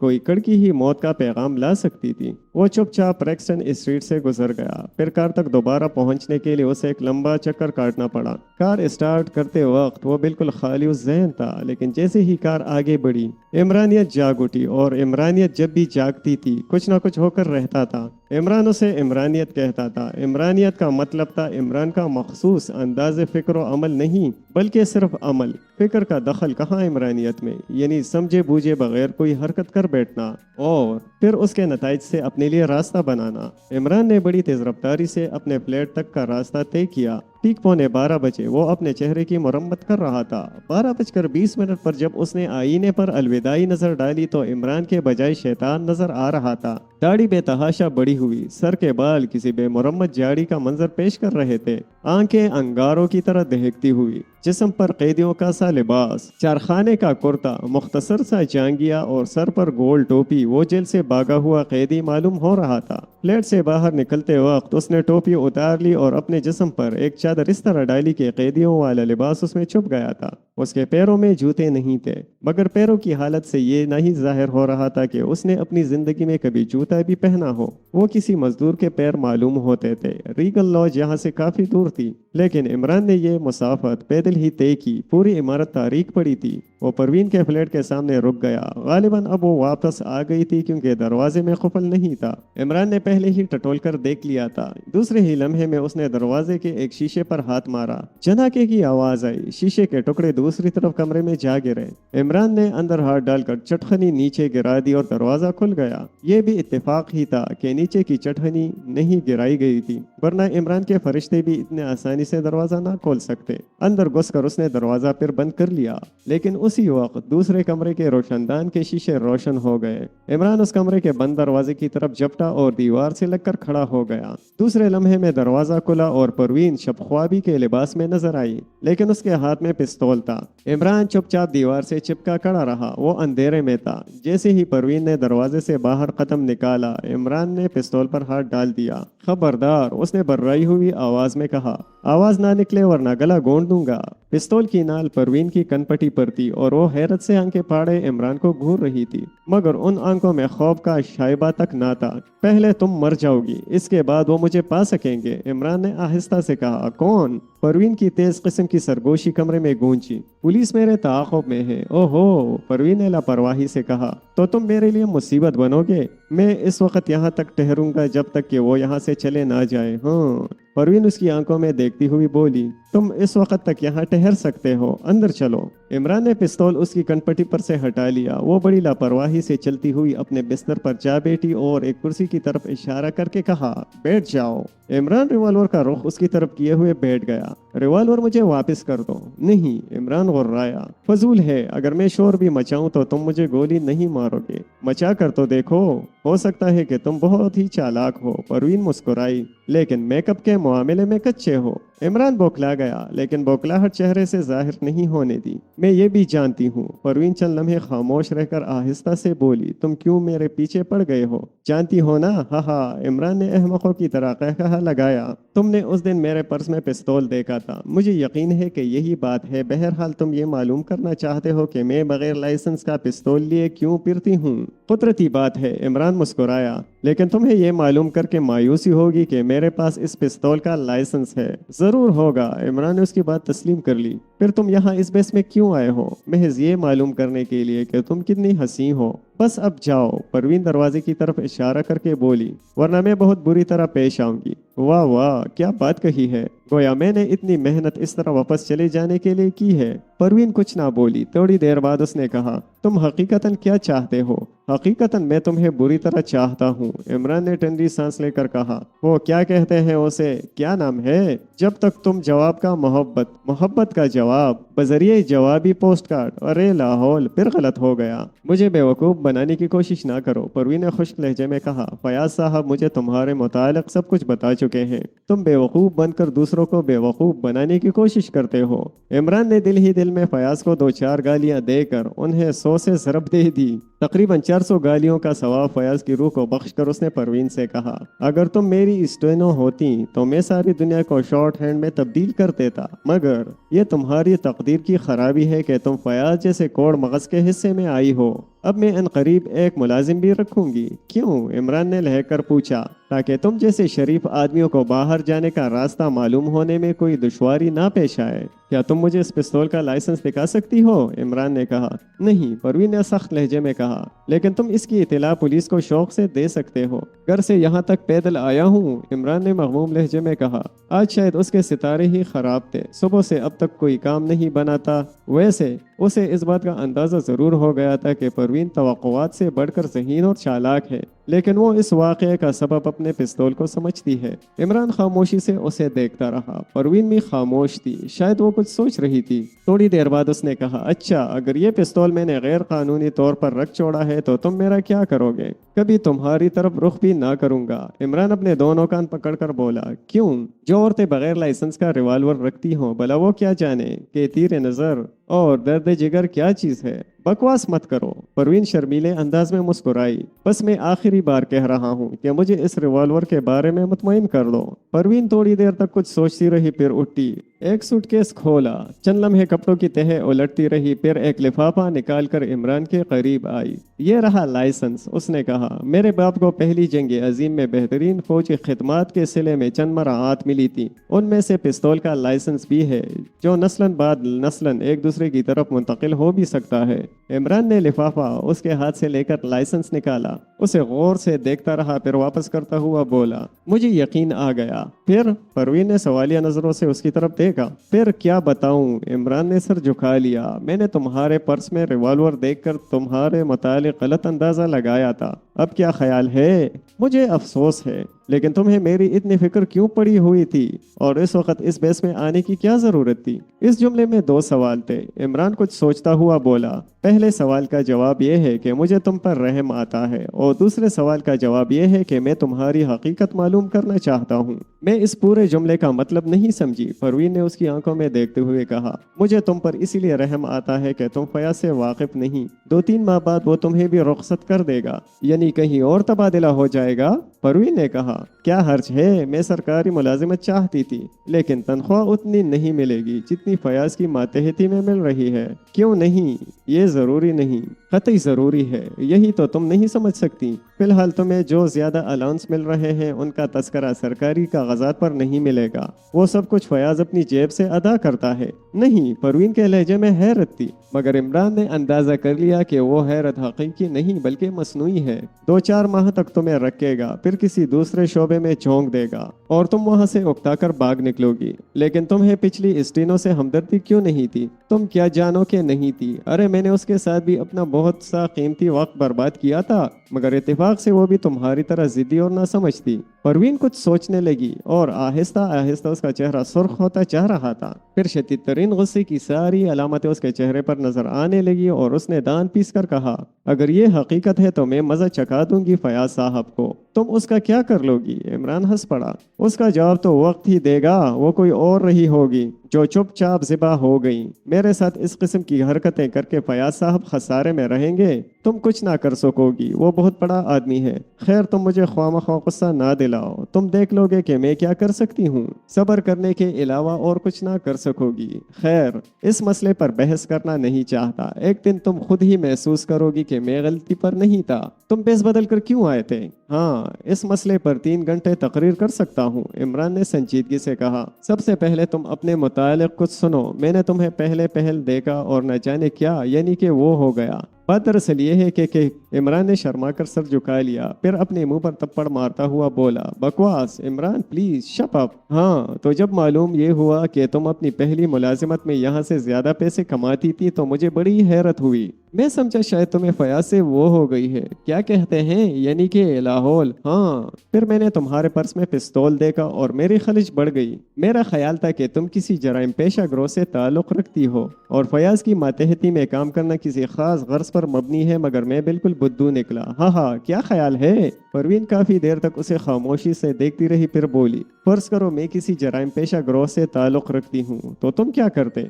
आमदनी, मेरा खर्च इसी से चलता है। मैं बड़े बड़े जराइम पेशा लोगों को ब्लैकमेल करके अच्छी रकमें बना लेता हूँ। क्या फयाज ने तुम्हें मेरे मुतालिक कुछ नहीं बताया? ये सब कुछ जानने के बावजूद भी फयाज साहब ने आपको छूट दे रखी है। मजबूर है बेचारा। बस ये समझ लो कि मैं उसे भी ब्लैकमेल करता हूँ। क्या तुम ये समझती हो कि कानून के मुहाफिजों से जराइम सरजद नहीं होते? फयाज के चंद जराइम में से मैं वाकिफ हूँ। न सिर्फ वाकिफ हूँ बल्कि सबूत भी बहम पहुँचा सकता हूँ। यही वजह है कि फयाज साहब मेरी तरफ आंख उठाकर भी नहीं देख सकते। बहुत खतरनाक आदमी हो। परवीन आहिस्ता से बोली, किसी दिन कोई दिल जला तुम्हें गोली मार देगा। बुढ़ापे से कबल ये नामुमकिन है और इस साल तक कोई ऐसा पैदा नहीं हुआ। ये लो अपना पिस्तौल संभालो। इमरान ने पिस्तौल उसकी तरफ उछाल दिया और फिर मुस्कुराकर बोला, इसे मुझ पर खाली कर दो। अगर एक भी गोली मेरे जिस्म के किसी हिस्से पर पड़ जाए तो 5,000 का चेक इसी वक्त मुझसे ले लो। परवीन हंसने लगी और फिर बोली, तुम जानते हो कि मैं ये ना कर सकूंगी। तुम कतई कर सकती हो। इमरान ने संजीदगी से कहा, मैं जेल से भागे हुए किसी कैदी के मेकअप में हूँ। तुम मेरी मौत के बाद बआसानी ये बयान देकर गुलू खलासी हासिल कर सकती हो कि मैंने तुम पर कातिलाना हमला किया था। परवीन ने उसका ये जुमला सचमुच हैरत से सुना। इस बार हैरत जाहिर करने का अंदाज मसनूई नहीं था। चलो शुरू हो जाओ। परवीन फिर हंस पड़ी और कहा, फर्ज करो तुम पर एक भी गोली ना पड़ी, लेकिन फायरों की आवाज सुनकर पड़ोसी आ गए, फिर तुम क्या करोगे? एक मफरूर कैदी की हैसियत में तुम्हारी हजामत ना बन जाएगी? तुम वाकई बहुत ज़हीन हो। इमरान ने हैरत से कहा, मैंने इसके मुतालिक सोचा ही नहीं था। अच्छा खैर, मैं तुम्हें दूसरा हरबा देता हूँ। इमरान ने अपने कुर्ते के अंदर हाथ डालकर एक अजीब वजह का रिवॉल्वर निकाला और उसे परवीन की तरफ बढ़ाता हुआ बोला, ये बे आवाज रिवॉल्वर है, इसमें 6 गोलियां हैं, डरो नहीं, फायर करो बेतकल्लुफ। परवीन रिवॉल्वर को हाथ में लेकर उलटने पुलटने लगी, लेकिन अंदाज से नहीं मालूम होता था कि वो इमरान की तजवीज़ पर अमल करेगी। क्या इसका लाइसेंस है तुम्हारे पास? उसने पूछा। नहीं, मुझे लाइसेंस कौन देगा? इसके बावजूद भी तुम खुद को एक शरीफ शहरी समझते हो। जो लोग मुझे नहीं जानते वो यही समझते हैं। इमरान ने लापरवाही से कहा, अच्छा अब खैरियत इसी में है कि चुपचाप यहाँ से चले जाओ। तो तुम मुझ पर फायर नहीं करोगी? नहीं, बड़ी डरपोक हो। जब हिम्मत का ये आलम है तो फिर पर्स में पिस्तौल लिए फिरने से क्या फायदा? देखोगे मेरी हिम्मत? क्या दिखाओगी? इमरान मायूसाना अंदाज में सर हिलाकर बोला, अच्छा तो तैयार हो जाओ, मैं फायर करूंगी, मगर ठहरो, पहले इसका इम्तिहान तो कर लूं। उसने मेंटल पीस पर रखे हुए गुलदान का निशाना लेकर ट्रिगर दबा दिया। गुलदान के परखचे उड़ गए। तैयार? उसने रिवॉल्वर का रुख इमरान की तरफ करते हुए कहा। बिल्कुल तैयार। इमरान किसी बुत की तरह बेहस व हरकत खड़ा रहा। परवीन ने पे दर पे फायर किए। इमरान गोया हवा में उड़ रहा था और उसके पैर जमीन पर लगते मालूम ही नहीं होते थे। 5 मुख्तलिफ जगहों पर दीवार का प्लास्टर उड़ गया था। अब क्या ख्याल है? इमरान सादतमंदी से अपना सर कुचाता हुआ बोला, खुदा की कसम मैं क्या कहूँ। परवीन बुरी तरह हाँप रही थी। इसके बरखिलाफ इतनी उछलकूद के बाद भी इमरान की जाहिरी हालत में कोई तब्दीली वाक़या नहीं हुई थी। तुम क्या अच्छे अच्छे कुछ नहीं कह सकते? हाँ। परवीन अपने बिस्तर पर बैठ गई। चंद लम्हे इमरान को घूरती रही, फिर बोली, इन सलाहियतों के बावजूद भी तुम कोई ढंग का काम नहीं कर सकते। बाप का नाम बदनाम करते फिरते हो। लानत है तुम पर। इमरान चिल्ला गया। तुम भी शरीफ आदमियों की सी बकवास करने लगी। अगर आइंदा मेरे सामने बाप का हवाला दिया तो मुझसे बुरा कोई ना होगा। हाँ। अच्छा, तुम्हारे साथ कोई एंग्लो बर्मीज लड़की भी रहती है? अब नहीं रहती। उसमें भी शराफत के तोड़े बहुत जरासीम पाए जाते हैं, इसीलिए मैं उसे बर्दाश्त करने की ताकत नहीं रखता। शुरू में समझा था कि मेरे काम की है। तुमने फयाज के लिए भी तो अक्सर केस निपटाए हैं। बहुत दिनों से ऐसी कोई गलती नहीं की और ना आइंदा करने का इरादा है। मुझे सुराग रसानी से बड़ी दिलचस्पी है, परवीन ने कहा। यही वजह है कि मैं इस मुलाजमत के पीछे दौड़ी थी। गालिबन ये दिलचस्पी जासूसी नावलों की मरहून मिन्नत है। क्यों नहीं, मैंने इस फन पर टेक्निकल किताबें पढ़ी थी। अच्छा अब मैं जाऊं? इमरान ने उठने का इरादा करते हुए कहा। नहीं, अब तुम जितनी देर चाहो बैठ सकते हो। वक्त बर्बाद करने से क्या फायदा? इमरान ने मजमहिल आवाज में कहा।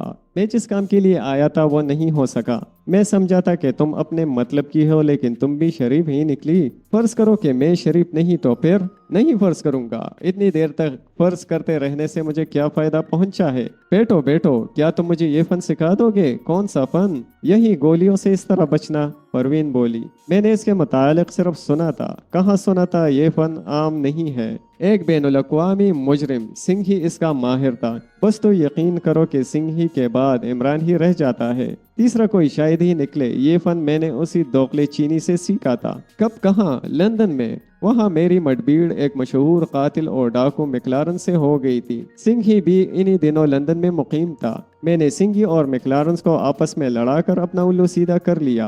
क्यों जक मार रहे हो? सिंघी वो आदमी था जिसने कर्नल फरीदी जैसे आदमी को थका थका कर मारा था। मैं वो आदमी हूँ जिसने सिंघी जैसे मक्कार आदमी से ऐसे मुश्किल फन हासिल किया था। वैसे कर्नल फरीदी से बहुत ज्यादा मरूब मालूम होती हो। यकीनन कर्नल फरीदी की जहानत को कौन पहुंच सकता है? अरे जाओ, इधर देखो, मेरा नाम इमरान है। मेरे हद पे अगर कभी चढ़े ये हजरत तो उन्हें आराम करने के लिए कम से कम 6 माह की छुट्टी लेनी पड़ेगी।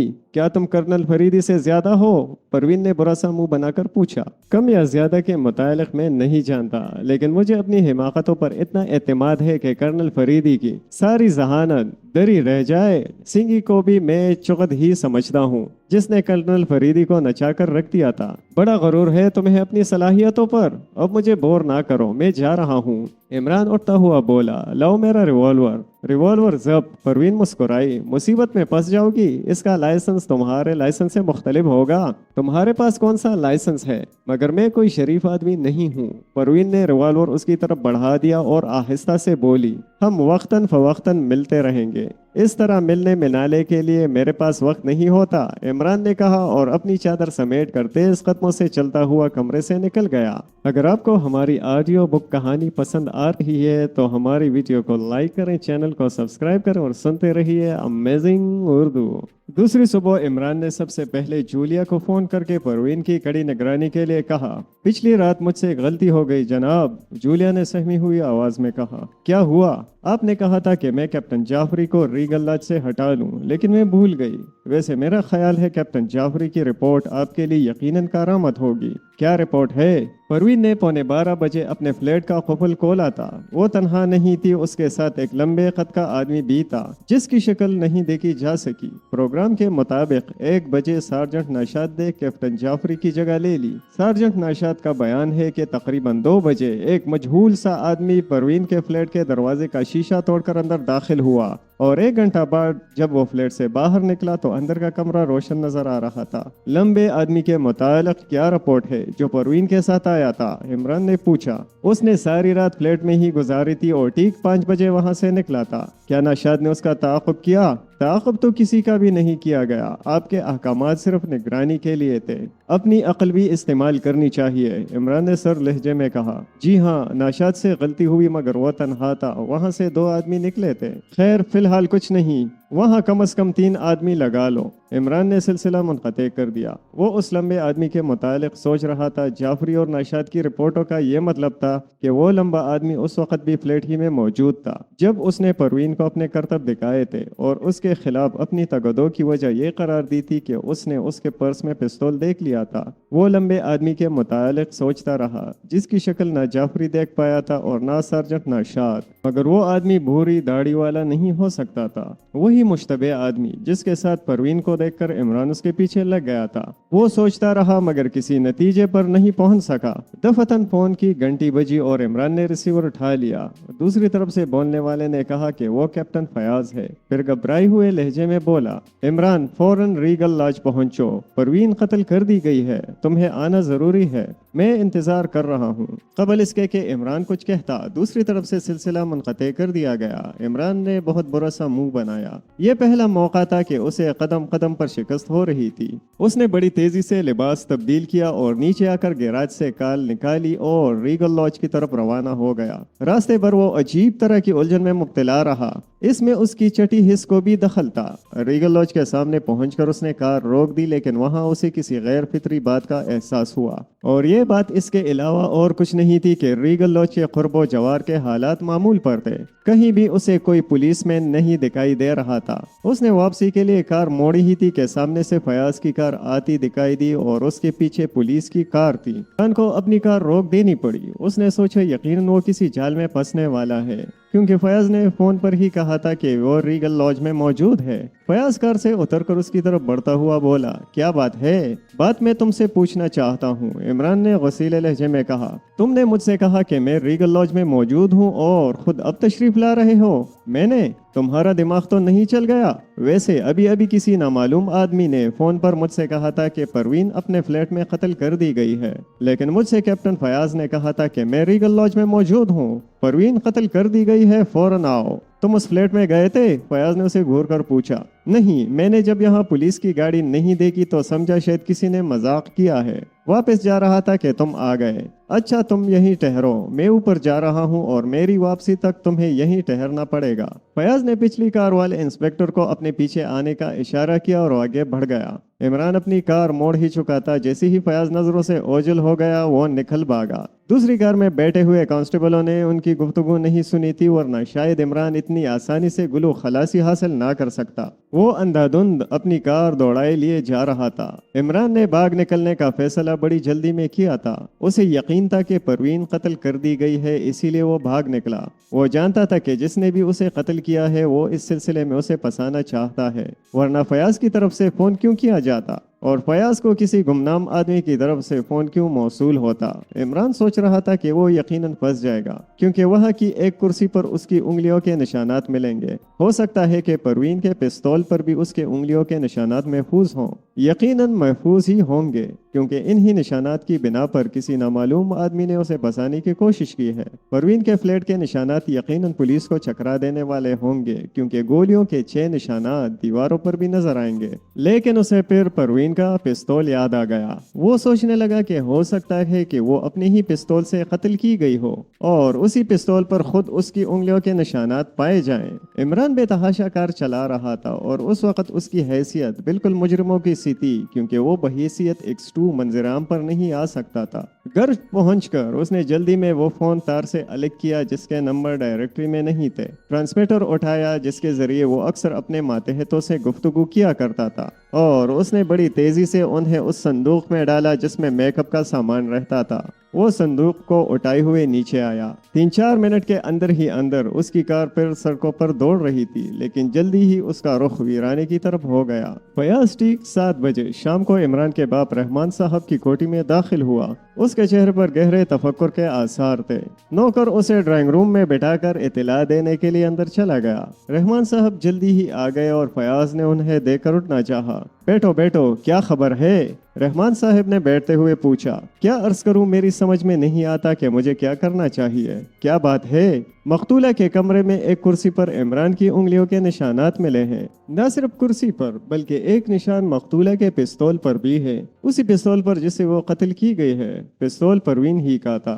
वो उसका लाइसेंस रखती थी। मुझे पहले से भी इसका इल्म था कि उसके पास एक पिस्तौल है। अब आप फरमाइए कि मैं क्या करूं? मैं क्या बताऊं? जो तुम मुनासिब समझो। अगर इमरान गिरफ्त में आता है तो मैं उसकी सिफारिश नहीं करूंगा, मगर जनाब मेरे और उसके ताल्लुकात मैं कैसे गवारा करूंगा? बेहतर है कि आप फौरी तौर पर मेरा तबादला कर दें। इस तजवीज़ पर मैं तुम्हें मुअत्तल कर सकता हूँ, रहमान साहब ने गसीली आवाज में कहा। तुम फर्ज की अदायगी से पीछे हट रहे हो। अगर इमरान मुजरिम है तो वो ना तो रहमान का बेटा हो सकता है और ना तुम्हारा दोस्त, समझे? अचानक टेलीफोन की घंटी बजी और रहमान साहब ने उठकर रिसीवर उठाया। यहाँ कैप्टन फयाज है, दूसरी तरफ से आवाज आई। कौन? इमरान? तुम कहाँ से बोल रहे हो? मैं इसकी इत्तला डायरेक्टर जनरल साहब को हरगिज नहीं दे सकता। रिसीवर फयाज को दे दीजिए। यहाँ फयाज नहीं है, रहमान साहब ने गसीली आवाज में कहा। फिर भला बताइए कि मैं झूठ क्यों ना बोलूं? इमरान के लहजे में बड़ी सादतमंदी थी। शट अप सुअर, बेहूदे, रहमान साहब ने चीख कर कहा और रिसीवर फयाज की तरफ बढ़ा दिया। हेलो, फयाज गला साफ करता हुआ बोला। फयाज, इमरान ने दूसरी तरफ से कहा। یہ قتل 3 اور 5 بجے کے درمیان ہوا ہے اور اس وقت میں اپنے فلیٹ میں بے خبر سو رہا تھا، یعنی گدھے بیچ کر۔ آج کل گھوڑے تو ملتے ہی نہیں۔ تم کہاں سے بول رہے ہو؟ کل بتاؤں گا، لیکن آخر تم فلیٹ میں کسی تیسرے آدمی کی موجودگی کے امکانات پر غور کیوں نہیں کرتے؟ میری انگلیوں کے نشانات کو بھول جاؤ۔ میں یہ بھی تسلیم کرتا ہوں کہ پستول کے دستے پر میری انگلیوں کے نشانات ملے ہوں گے، مگر یہ تو سوچو کہ غیر معمولی حالات میں مجھ سے ایسی غلطی سرزد ہو سکتی ہے۔ کیوں؟ مگر تمہاری انگلیوں کے نشانات کیوں؟ میں 2 بجے سے 3 بجے تک اس کے فلیٹ میں رہا ہوں اور اسے زندہ چھوڑ کر آیا تھا۔ تم وہاں گئے کیوں تھے؟ اسے قتل کرانے۔ اگر میں وہاں نہ جاتا تو وہ قتل نہ کی جاتی۔ یعنی کہ وہ جن لوگوں کے لیے کام کر رہی تھی انہیں شاید اس کا علم ہو گیا ہے کہ میں اس کی اصلیت معلوم کر لینے کی کوشش کر رہا ہوں۔ تم نے اسے نہیں قتل کیا؟ فیاض بولا۔ گھاس کھا گئے ہو تم شاید، عمران نے دوسری طرف سے کہا۔ بلا میں اسے کیوں قتل کرنے لگا؟ اچانک رحمان صاحب بڑبڑائے۔ اسے باتوں میں الجھائے رکھو، میں دوسرے فون پر ایکسچینج سے معلومات کرتا ہوں کہ یہ کہاں سے بول رہا ہے۔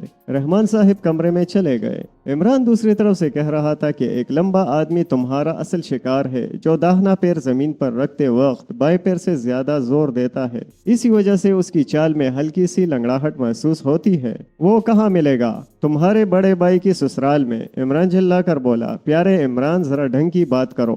آہا، بہت بے تکلفی سے گفتگو کر رہے ہو۔ کیا والد صاحب قبلہ کمرے سے تشریف لے گئے؟ آہا، میں بھی کتنا احمق ہوں، وہ یقیناً تشریف لے گئے ہوں گے۔ ایکسچینج سے معلومات کریں گے کہ میں کہاں سے بول رہا ہوں۔ سنو فیاض ڈارلنگ، بلکہ سویٹ ہارٹ، میں پبلک بوتھ نمبر 27 سے بول رہا ہوں۔ اب چلا، شب بخیر۔ والد صاحب سے کہہ دینا کہ ان کی صلاحیتیں مجھ میں منتقل ہونے کے بعد کچھ ذرا تگڑی ہو گئی ہیں۔ ہاں، ٹاٹا۔ ارے سنو تو صحیح، وہ میں تم فیاض ہکلاتا ہی رہ گیا اور دوسری طرف سے سلسلہ منقطع کر دیا گیا۔ ٹھیک اسی وقت رحمان صاحب نے کمرے میں داخل ہو کر کہا، پبلک بوتھ نمبر 27۔ پھر فون کی طرف دیکھ کر بولے، یہ کیا؟ میں نے تم سے کہا تھا کہ اسے روکنے رکھنا۔ جناب عالی، میں کیا عرض کروں؟ عرض کیا کرو گے؟ خاک، تم سے اتنا بھی نہ ہو سکا؟ اتنی ذمہ دار پوسٹ ہولڈ کرتے ہو، تمہیں شرم آنی چاہیے۔ وہ مجھ سے کہیں زیادہ ذہین ہے، فیاض نے مردہ سی آواز میں کہا۔ بیکار بکواس۔ فیاض کچھ نہ بولا۔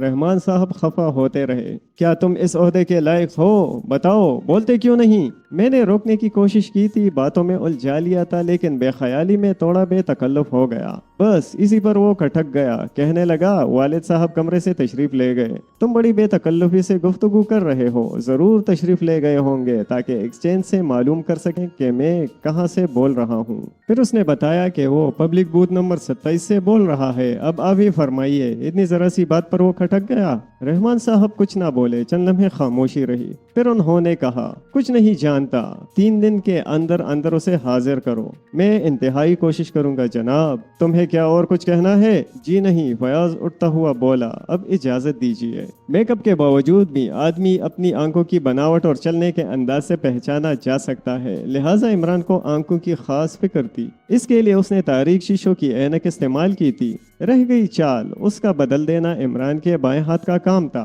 عمران جانتا تھا کہ جسم کے کن حصوں پر کتنی طاقت صرف کرنے سے چال بدل جاتی ہے، لہٰذا چال سے اسے پہچان لینا آسان کام نہیں تھا۔ اسے اس لمبے آدمی کی فکر تھی جو چلتے وقت داہنا پیر زیادہ زور سے زمین پر رکھتا تھا، جس کی وجہ سے چال میں ہلکی سی لنگڑاہٹ کا احساس ہوتا۔ سرجن نشاد کی رپورٹ کے مطابق ایسا ہی ایک آدمی پروین کے فلیٹ سے نکلا تھا اور اس آدمی کے متعلق بھی یہی رپورٹ تھی، جو کرنل زیدی کی جگہ محکمہ خارجہ کے دفتر میں کام کرتا رہا تھا۔ خود کرنل زیدی کے متعلق عمران نے ہیڈ کوارٹر سے بہتری معلومات حاصل کر لی تھی۔ کرنل زیدی لمبے قد کا آدمی ضرور تھا، لیکن اس کی چال میں لنگڑاہٹ نہیں تھی۔ عمران نے سوچا کیوں نہ ریکسٹن اسٹریٹ کے آسیب زدہ مکان میں قسمت آزمائی کی جائے، لیکن پھر اسے تنویر کی بے ہوشی کا واقعہ یاد آ گیا اور اسے یہ خیال ترک کرنا پڑا کہ وہ اب بھی ریکسٹن اسٹریٹ والے مکان میں ان لوگوں کا کچھ سراغ پا سکے گا۔ پھر وہ کیا کرے؟ یہ ایک مشکل سوال تھا۔ فی الحال کوئی مشتبہ آدمی بھی اس کی نظر میں نہیں تھا۔ ایسے حالات میں منطقی طور پر بھروسہ کرنا فضول ہی ہوتا ہے، لہٰذا عمران نے نتائج اخذ کرنے کے لیے منطق کو بیکار ہی سمجھا اور اسی مقصد کے حصول کے لیے تخیل کا سہارا ڈھونڈنے لگا، لیکن تھوڑی ہی دیر بعد اس نے محسوس کیا کہ اس سے بھی کام نہ چلے گا۔ اس کے 8 ماتحت بھی اس دراز قد آدمی کی تلاش میں تھے، مگر ابھی تک انہیں کامیابی نہیں ہوئی تھی۔ دراز قد آدمی کے خلاف اب تک 2 جرم ثابت ہو چکے تھے۔ ایک تو یہ کہ وہ کرنل زیدی کے روپ میں محکمہ خارجہ کے دفتر میں کام کرتا رہا تھا، اور دوسرا یہ کہ پروین کا قاتل وہی تھا۔ یہ محض عقلی گداز نہیں تھا، بلکہ فنگر پرنٹ کے ماہرین اس کی تصدیق کر چکے تھے۔ پروین کے فلیٹ کے باتھ روم کے دروازے کے ہینڈل پر پائے جانے والی انگلیوں کے نشان اور محکمہ خارجہ کے دفتر کی چند کرسیوں کے ہتھوں پر ملے ہوئے نشانات میں کوئی فرق نہیں تھا۔ عمران نے ایک پبلک ٹیلی فون بوتھ سے جولیانا کو فون کیا۔ آج کل وہ اسی طرح اس سے دن بھر کی رپورٹ حاصل کیا کرتا تھا۔ جولیا دوسری طرف سے کہہ رہی تھی، ہمیں ایک ایسے لمبے آدمی کا سراغ مل گیا ہے جو چلتے وقت داہنے پیر پر زور دیتا ہے اور چال میں ہلکی سی لنگڑاہٹ محسوس ہوتی ہے۔ وہ کرنل نادر کے دفتر میں کام کرتا ہے اور اس کی کوٹھی کے ایک حصے میں اس کا قیام بھی ہے۔ کرنل نادر ایک ریٹائرڈ فوجی ہے، پچھلے 5 سال سے ایکسپورٹس اور امپورٹ کا کام کرتا ہے۔ ٹی وی اسٹریٹ میں اس کا آفس ہے اور کوٹھی صفدر روڈ پر ہے، 15 صفدر روڈ۔ سب سے پہلے اسے کس نے دیکھا؟ عمران نے پوچھا۔ کیپٹن خاور نے۔ پھر تم نے بھی اسے دیکھا؟ جی ہاں، میں نے بھی خاور ہی کی اطلاع پر اسے دیکھا تھا، اور یہ حقیقت ہے کہ وہ مطلوبہ آدمی سے 100% مشابہ ہے۔ نادر کے آفس میں وہ کیا کام کرتا ہے؟ ابھی تک یہ معلوم نہیں ہو سکا، ویسے اس کے متعلق تفصیلات حاصل کرنے کی کوشش کی جا رہی ہے۔ تنویر سے کیا کام لے رہی ہو؟ کچھ بھی نہیں، وہ آرام کر رہا ہے۔ میرا خیال ہے کہ وہ مجرموں کی نظر میں آ گیا ہے، لہٰذا میں نے یہی مناسب سمجھا کہ اس سلسلے میں اب اس سے کوئی کام نہ لیا جائے۔ تم واقعی بہت ذہین ہو جولیا، عمران نے کہا۔ شکریہ، لیکن اب میں ان تعریفوں سے خوش نہیں ہوتی۔ کیوں؟ اب مجھے اسی حالت میں خوشی ہوگی جب آپ میرے قریب بیٹھ کر میری ذہانت کی تعریف کریں گے۔ ایسا شاید کبھی نہ ہو سکے۔ اگر آپ مجھے اجازت دے تو میں خود ہی آپ کو ڈھونڈ نکالوں۔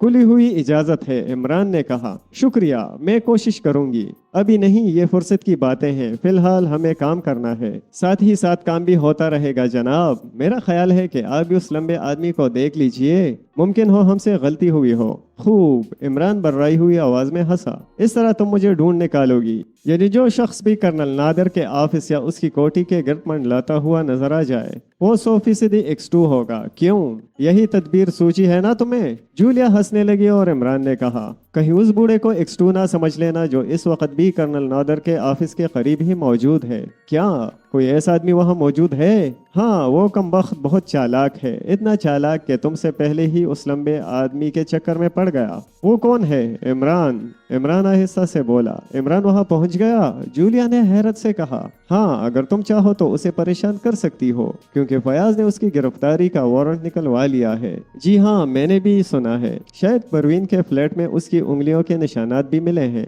مجھے بڑی حیرت ہے کہ یہ ہر معاملے میں بالکل ہماری ہی لائن پر دوڑتا ہے، لیکن وہ دوڑتا ہی رہ جاتا ہے اور میں فائدہ اٹھا لیتا ہوں۔ اس کا وجود فیاض کے لیے نقصان دہ ہو سکتا ہے، میرے لیے نہیں۔ اچھا، میں دیکھوں گی، لیکن اس کا خیال رہے کہ عمران کی گرفتاری ہمارے لیے فائدہ مند نہیں ہوگی۔ اسے فیاض کی دسترس سے دور ہی رہنا چاہیے۔ مگر عمران پروین کے فلیٹ میں کیسے داخل ہوا تھا کہ اپنے آدمیوں سے نہ دیکھ سکے؟ آہا، کیا تمہیں وہ مجہول آدمی یاد نہیں جو دروازے کا شیشہ توڑ کر فلیٹ میں داخل ہوا تھا؟ کیا وہ عمران تھا؟ جولیا کے لہجے میں حیرت تھی۔ ہاں، وہ عمران تھا۔ پھر اس کا مطلب یہ ہوا کہ اسے قتل میں اسی کا ہاتھ ہے۔ خدا جانے، میں ابھی اس کے متعلق کچھ نہیں کہہ سکتا، لیکن اسے ضرور یاد رکھو کہ عمران کی گرفتاری سے ہم نقصان میں بھی رہ سکتے ہیں۔ تو کیا ہم پوشیدہ طور پر اس کی بھی حفاظت کریں؟ جولیا نے کہا۔ ہاں، مگر اس طرح کہ اسے اس کا علم نہ ہونے پائے۔ وہ بیچارہ نادانستہ طور پر X2 کے لیے بڑی محنت کر رہا ہے، عمران نے کہا۔ اچھا، اب میں تقریباً 8 گھنٹے بعد تمہیں پھر فون کروں گا۔ ٹھہرو، سنو، ایک تدبیر سمجھ میں آ رہی ہے۔ اس طرح سارا کام بآسانی ہو جائے گا۔ تم عمران کو دھمکاؤ کہ اس نے تمہارے ساتھ مل کر کام نہ کیا تو تم اسے گرفتار کرا دو گی، وہ اس پر مجبور ہو جائے، سمجھی؟ جی ہاں، سمجھ گئی، لیکن اس کی پہچان کیا ہے؟ سفید اور گھنی دھاڑی، آنکھوں پر تاریک شیشوں کی اینک، ناک کے نچلے حصے پر گہری سرخی اور خفیف سا خم۔ وہ تمہیں کرنل نادر کے آفس کے سامنے والے ریسٹورانٹ میں ملے گا۔ اچھا بس، عمران نے سلسلہ منقطع کر دیا۔ عمران جولیا کے پہنچنے سے پہلے ہی اس ریسٹورانٹ میں پہنچ گیا۔ وضع قطع سے وہ کوئی بوڑھا داڑھی والا یوریشین معلوم ہوتا تھا۔ اس کے آرڈر کی چائے آئی ہی تھی کہ جولیا آ پہنچی۔ وہ تیر کی طرح عمران کی طرف آئی۔ اگر آپ کو کوئی اعتراض نہ ہو۔ اس نے جملہ پورا بھی نہیں کیا تھا کہ عمران دمے کے مریض کی طرح ہانپتا ہوا بولا، بیٹھ جاؤ بیٹھ جاؤ، اگر تمہیں دمے کی بیماری سے نفرت نہ ہو۔ جولیا بیٹھتی ہوئی اس کی طرف جھک کر بولی، قطعی نہیں، ایسی صورت میں نفرت کی ہی نہیں جا سکتی جب کسی جوان آدمی کو دمہ ہو جائے۔ لڑکی، تم میرے بڑھاپے کا مذاق اڑا رہی ہو، تم سے خدا سمجھے اور خدا کرے تم ابھی بوڑھی ہو جاؤ۔ ہاں میں بوڑھی ہو سکتی ہوں لیکن مجھے دمہ ہرگز نہ ہوگا، میرے پیپڑوں میں اتنا دم ہی نہیں کہ میں زبردستی ہانپ سکوں۔ تم شاید پاگل ہو گئی ہو، عمران نے جلا کر کہا، کیا ہم ایک دوسرے کو جانتے ہیں؟ اچھی طرح، اگر میں تمہاری داڑھی نوچ لوں تو کیسی رہی؟ تم مردہ نظر آؤ اور میں پانسی کے تختے پر۔ بوڑھے ڈارلنگ، جولیا ہنس کر بولی، اسی فٹ پاتھ پر ایک ڈیوٹی کانسٹیبل ٹہل رہا ہے، کہو تو میں اسے بھی تمہاری چائے میں شریک کر لوں۔ تم کیا بک رہی ہو لڑکی؟ ہاں، جولیا اسے گورتی ہوئی بولی۔ اگر آپ کو ہماری آڈیو بک کہانی پسند آئی ہے تو ویڈیو کو لائک کریں، چینل کو سبسکرائب کریں اور سنتے رہیے امیزنگ اردو۔ تم کیپٹن فیاض کو دھوکہ دے سکتے ہو، مجھے نہیں۔ ارے باپ رے! عمران اپنا سر پیٹنے لگا اور جولیا ہنس پڑی۔ پھر اس نے کہا، کہو تو بلاؤں ڈیوٹی کانسٹیبل کو؟ مجھے سوچنے دو، اچھی طرح سوچ لو۔ تمہیں یہاں اپنی موجودگی کی وجہ بھی بتانی پڑے گی اور یہ بھی بتانا پڑے گا کہ پروین کے فلیٹ میں شیشہ توڑ کر کیوں داخل ہوئے تھے۔ ہاں تم یہ بھی جانتی ہو؟ عمران بوکھلا کر بولا، میں تو دفن ہی ہو گیا۔ نہیں، ابھی تو صرف دم اکھڑا ہے، کفن دفن میرے ذمہ ہوگا۔ جولیا مسکرائی، تم تو آج اس عورت کی طرح باتیں کر رہی ہو جس نے ہاتھی کی موت پر چیونٹی کو مبارکباد دی تھی۔ اس لمبے آدمی کا نام کیا ہے جو کرنل نادر کے دفتر میں کام کرتا ہے؟ بوائے! عمران چیخا، ایک گلاس پانی ٹھنڈا والا، اور پھر وہ بری طرح کھانسنے لگا۔ اس سے کام نہیں چلے گا، جولیا نے سنجیدگی سے کہا۔ تمہاری بچت اس صورت میں ممکن ہے کہ ہمارے ساتھ مل کر کام کرو۔ تمہارے سامنے تو ویسے ہی میرا کام تمام ہو جاتا ہے، میں کام کیا کروں گا؟ آہا، کیا نام ہے؟ جولیانا فرس واٹر۔ بکواس شروع کر دی تم نے، بولو منظور ہے یا کیپٹن فیاض کو فون کروں؟ کیا قصہ ہے؟ آخر یہ سیکرٹ سروس والے آج کل مجھ پر اتنے مہربان کیوں ہیں؟ میری بات کا جواب دو۔ خیال برا نہیں، عمران کچھ سوچتا ہوا بولا، آج کل میں اکیلا بھی بور ہو گیا ہوں، چلو منظور ہے، مگر ایک شرط پر۔ کیا شرط ہے؟ تمہیں میرے کہنے پر عمل کرنا پڑے گا، میں کسی کے احکامات کا پابند نہیں۔ جولیا فوراً ہی کچھ نہ بولی۔ کافی غور و فکر کے بعد اس نے کہا، چلو منظور ہے۔ ویسے وہ سوچ رہی تھی کہ کہیں یہ بات ایکسٹو کی مرضی کے خلاف نہ ہو۔ میرے کہنے پر عمل کرو گی؟ عمران نے پوچھا۔ ہاں، کتنی بار کہوں؟ اچھا تو کرو، میرے کہنے پر عمل کرو۔ کیا کروں؟ اپنے گالوں پر زور زور سے تھپڑ دے مارو۔ پھر تم لوگوں کے ساتھ کام نہیں کر سکتا، عمران نے سنجیدگی سے کہا۔ دونوں آہستہ آہستہ گفتگو کر رہے تھے۔ عمران نے دوبارہ کہا، میرے کہنے پر عمل کرو، بیتوکے مذاق مجھے پسند نہیں ہے۔ تم نہیں مارو گی تو میں ہی رسید کر دوں گا، شٹ اپ۔ لیکن دوسرے ہی لمحے میں عمران نے اس کے گال پر ایک تھپڑ رسید کی اور چیخا، تجھے کرنل نادر کے دفتر میں ملازمت کرنی ہی پڑے گی۔ جولیا ہکا بکا رہ گئی، اس کا ہاتھ چوٹکائے ہوئے گال پر تھا اور آنکھیں حیرت سے پھیلی ہوئی۔ عمران پھر گرجا، تجھے کرنل نادر کے دفتر میں نوکری کرنی ہی پڑے گی، یہ کیا کر رہے ہیں آپ؟ ایک آدمی قریب ہی کی میز سے اٹھتا ہوا بولا۔ عمران کسی چڑچڑے بڈھے کی طرح اس پر الٹ پڑا۔ تم سے مطلب؟ میں نے اپنی لڑکی کو تھپڑ مارا ہے، تم کون ہوتے ہو دخل دینے والے؟ جولیا خاموش بیٹھی رہی۔ مگر جناب، یہ ظلم ہے، ناشائستگی ہے، اس نے عمران سے کہا۔ یہ ناشائستگی تم سے نہیں سرزد ہوئی، اپنا کام کرو۔ عمران ہاتھ جھٹک کر بولا، پھر جولیا سے کہا، اٹھو ابھی چلو ورنہ میں تم کو یہیں دفن کر دوں گا۔ اب سارا معاملہ جولیا کی سمجھ میں آ گیا، لیکن یہ طریقہ بڑا واہیات تھا۔ وہ دل ہی دل میں عمران کو گالیاں دیتی رہی۔ تم نے نہیں سنا؟ عمران دان پیس کر بولا، میں اس کے دفتر میں ملازمت نہیں کروں گی، وہ اچھا آدمی نہیں ہے۔ اچھا تو جہاں تمہارا دل چاہے مر رہو، میری چھت کے نیچے واپس نہ آنا، سمجھی؟ میں بڑھاپے میں بھی اپنا پیٹ پالنے کے لیے محنت کر سکتا ہوں، میری نظروں سے دور ہو جاؤ۔ ٹیڈی، تم پاگل ہو گئے ہو، یہاں اس طرح مجمع عام میں توہین کر رہے ہو، اب میں تم پر تھوکنے بھی نہ آؤں گی۔ جولیا اٹھنے لگی، لیکن اس آدمی نے آگے بڑھ کر کہا، محترمہ ذرا سنیے تو صحیح، یہ آپ سے کس نے کہہ دیا کہ کرنل نادر برے آدمی ہیں؟ پھر تم نے دخل دیا؟ عمران چلائے ہوئے لہجے میں بولا، مجبوراً دخل دینا پڑا کیونکہ میں ایک اچھے آدمی کے متعلق کسی کی برے رائے نہیں برداشت کر سکتا۔ ارے تو کیا تم ٹھیکیدار ہو سارے زمانے کے؟ عمران نے میز پر ہاتھ مار کر کہا۔ کمرے کے سارے ہی لوگ ان کی طرف متوجہ تھے۔ نہیں، کرنل نادر سے میرا تعلق ہے، اسی لیے میں ان کے خلاف کوئی بات نہیں سن سکتا۔ کیا تعلق ہے؟ मैं उनकी फर्म का असिस्टेंट मैनेजर हूँ। ओहो, इमरान यकलख्त खड़ा होकर उससे मुसाफिहा करता हुआ बोला, माफ कीजिएगा जनाब, कर्नल नादर के लिए मैं जाती तौर पर कोई बुरा ख्याल नहीं रखता। ये अभी बच्ची है, ना समझ है, किसी ने कह दिया होगा। कर्नल नादर बुरे आदमी है, आप तशरीफ रखिए ना। जी हाँ, यहाँ इसी कुर्सी पर। मुझे अफसोस है जनाब अपने रवैये पर। मुझे मालूम हुआ था कि कर्नल नादर के दफ्तर में एक टाइपिस्ट की जगह खाली है। ए जूली, बैठ जाओ, मैं तुम्हें हुक्म देता हूँ। जूलिया अपना निचला होंठ दांतों में दबाए हुए बैठ गई। वो उस वक्त काफी हसीन मालूम हो रही थी। इमरान काफी देर तक बकवास करता रहा। उस आदमी ने कहा कि फिलहाल दफ्तर में कोई जगह खाली नहीं है, लेकिन वो जूलिया के लिए जगह पैदा करने की कोशिश करेगा। फिर वो इमरान को वहीं बैठे रहने की ताकीद करके जूलिया को अपने साथ दफ्तर ले गया। जूलिया की वापसी आधा घंटे बाद हुई, मगर वो तनहा ना थी। उसके साथ ना सिर्फ वो असिस्टेंट मैनेजर था, बल्कि एक दराज़-कद आदमी भी था, जिसके चलने का अंदाज देखकर इमरान ने एक तवील सांस ली। मुबारक हो जनाब, असिस्टेंट मैनेजर ने इमरान से कहा। ये कल से काम पर आएंगी। शुक्रिया, बहुत शुक्रिया, उसने गर्मजोशी से मुसाफिहा करते हुए कहा। उसकी आवाज रिक्कत आमेज हो गई थी। मैं उमर भर आपका एहसान याद रखूंगा। साथ ही इमरान ने यह भी महसूस किया कि दराज़-कद आदमी उसे बुरी तरह घूर रहा है। क्यों जनाब, क्या आपकी आंखों में तकलीफ है? दराज़-कद आदमी ने हमदर्दाना लहजे में कहा। आज तो धूप भी नहीं, लेकिन आप स्याह ऐनक में नजर आ रहे हैं। स्याह ऐनक? इमरान मुस्कुराकर बोला, मैं हमेशा तारीक शीशों की ऐनक इस्तेमाल करता हूँ, हत्ता कि रात को भी आप मुझे इस ऐनक के बगैर नहीं देखेंगे। दरअसल मेरी आंखें बड़ी नफरत अंगेज हैं, अगर आप देखें तो आपको यकीनन घिन आएगी। इमरान ने ऐनक उतार दी। उसकी आंखें खून की तरह सुर्ख और कीचड़ से भरी हुई थीं।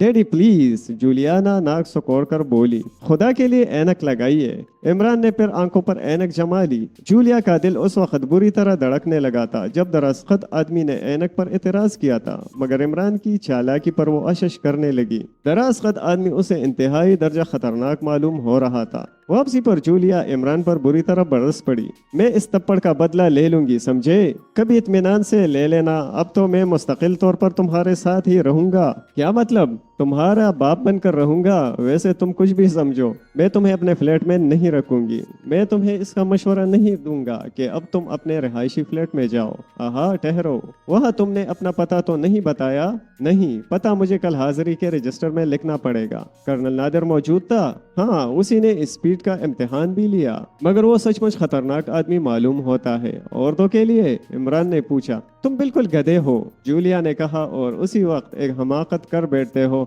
औरतों के मामले में वो इस कदर बदनाम है कि कोई औरत उसके ऑफिस का रुख भी नहीं करती। क्या उसे या उसके आदमियों को उस पर शुबा ना होगा? गालिबन वो लंबा आदमी इसीलिए रेस्टोरेंट में आया था कि तुम्हें भी देख ले। जूलिया और बेटी जूलिया, मैंने आज तक अक्लमंदी का कोई काम ही नहीं किया, इसीलिए कह रहा हूँ कि अब तुम अपने रिहायशी फ्लैट में नहीं जा सकती।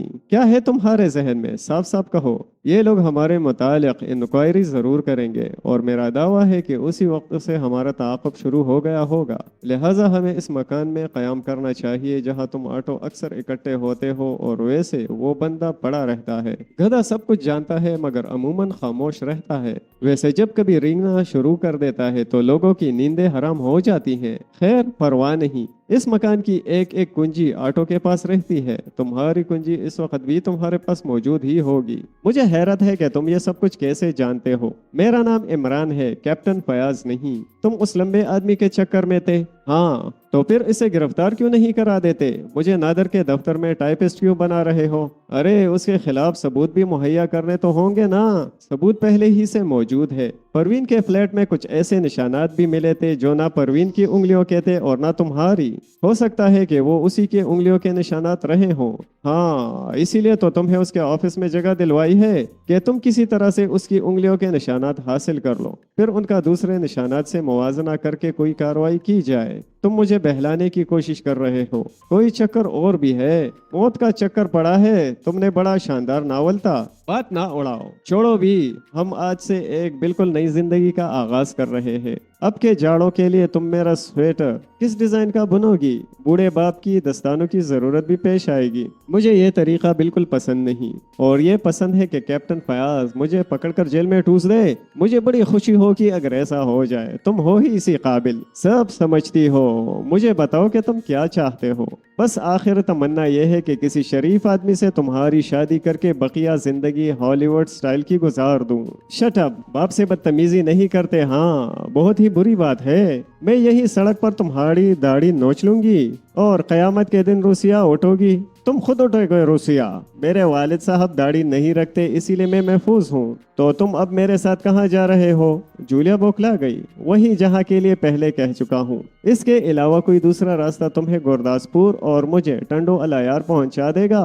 بکواس نہ کرو، تم میرے ساتھ نہیں رہ سکتے۔ جب ایک بیٹی باپ سے اس طرح گفتگو کرے تو سمجھ لو کہ کوئی آسمانی قہر نزدیک ہے۔ کنفیوشس نے یہی کہا تھا۔ اگر کنفیوشس نہ کہتا تب بھی کم از کم بیٹی تو یہ ضرور محسوس کرتی کہ ایک آدمی تعاقب کر رہا ہے۔ پیچھے مڑ کر دیکھنے کی ضرورت نہیں۔ عمران نے سنجیدگی سے کہا، بس چپ چاپ چلتی رہو، آگے بس اسٹینڈ پر روک کر ہم کسی بس میں بیٹھ جائیں گے۔ خبردار اس کے خلاف نہ ہو ورنہ نتیجے کی ذمہ دار تم خود ہوگی۔ جولیا کو عمران کا یہ لہجہ بڑا ڈراؤنا معلوم ہوا۔ وہ چپ چاپ چلتی رہی۔ کبھی کبھی وہ عمران سے سچ مچ خوف محسوس کرنے لگتی تھی۔ وہ ایک بس میں بیٹھ کر اس سڑک پر آئے جس کی گلی میں وہ مکان واقع تھا۔ گلی صاف ستھری اور کشادہ تھی اور یہاں زیادہ تر متوسط طبقہ کے لوگ آباد تھے۔ جولیا نے پرس سے کنجی نکال کر قفل کھولا اور دونوں اندر آ گئے۔ آہا، عمران نے کہا، یہاں فون بھی موجود ہے، تب تو پھر کام بن سکتا ہے۔ کیا کام بن گیا؟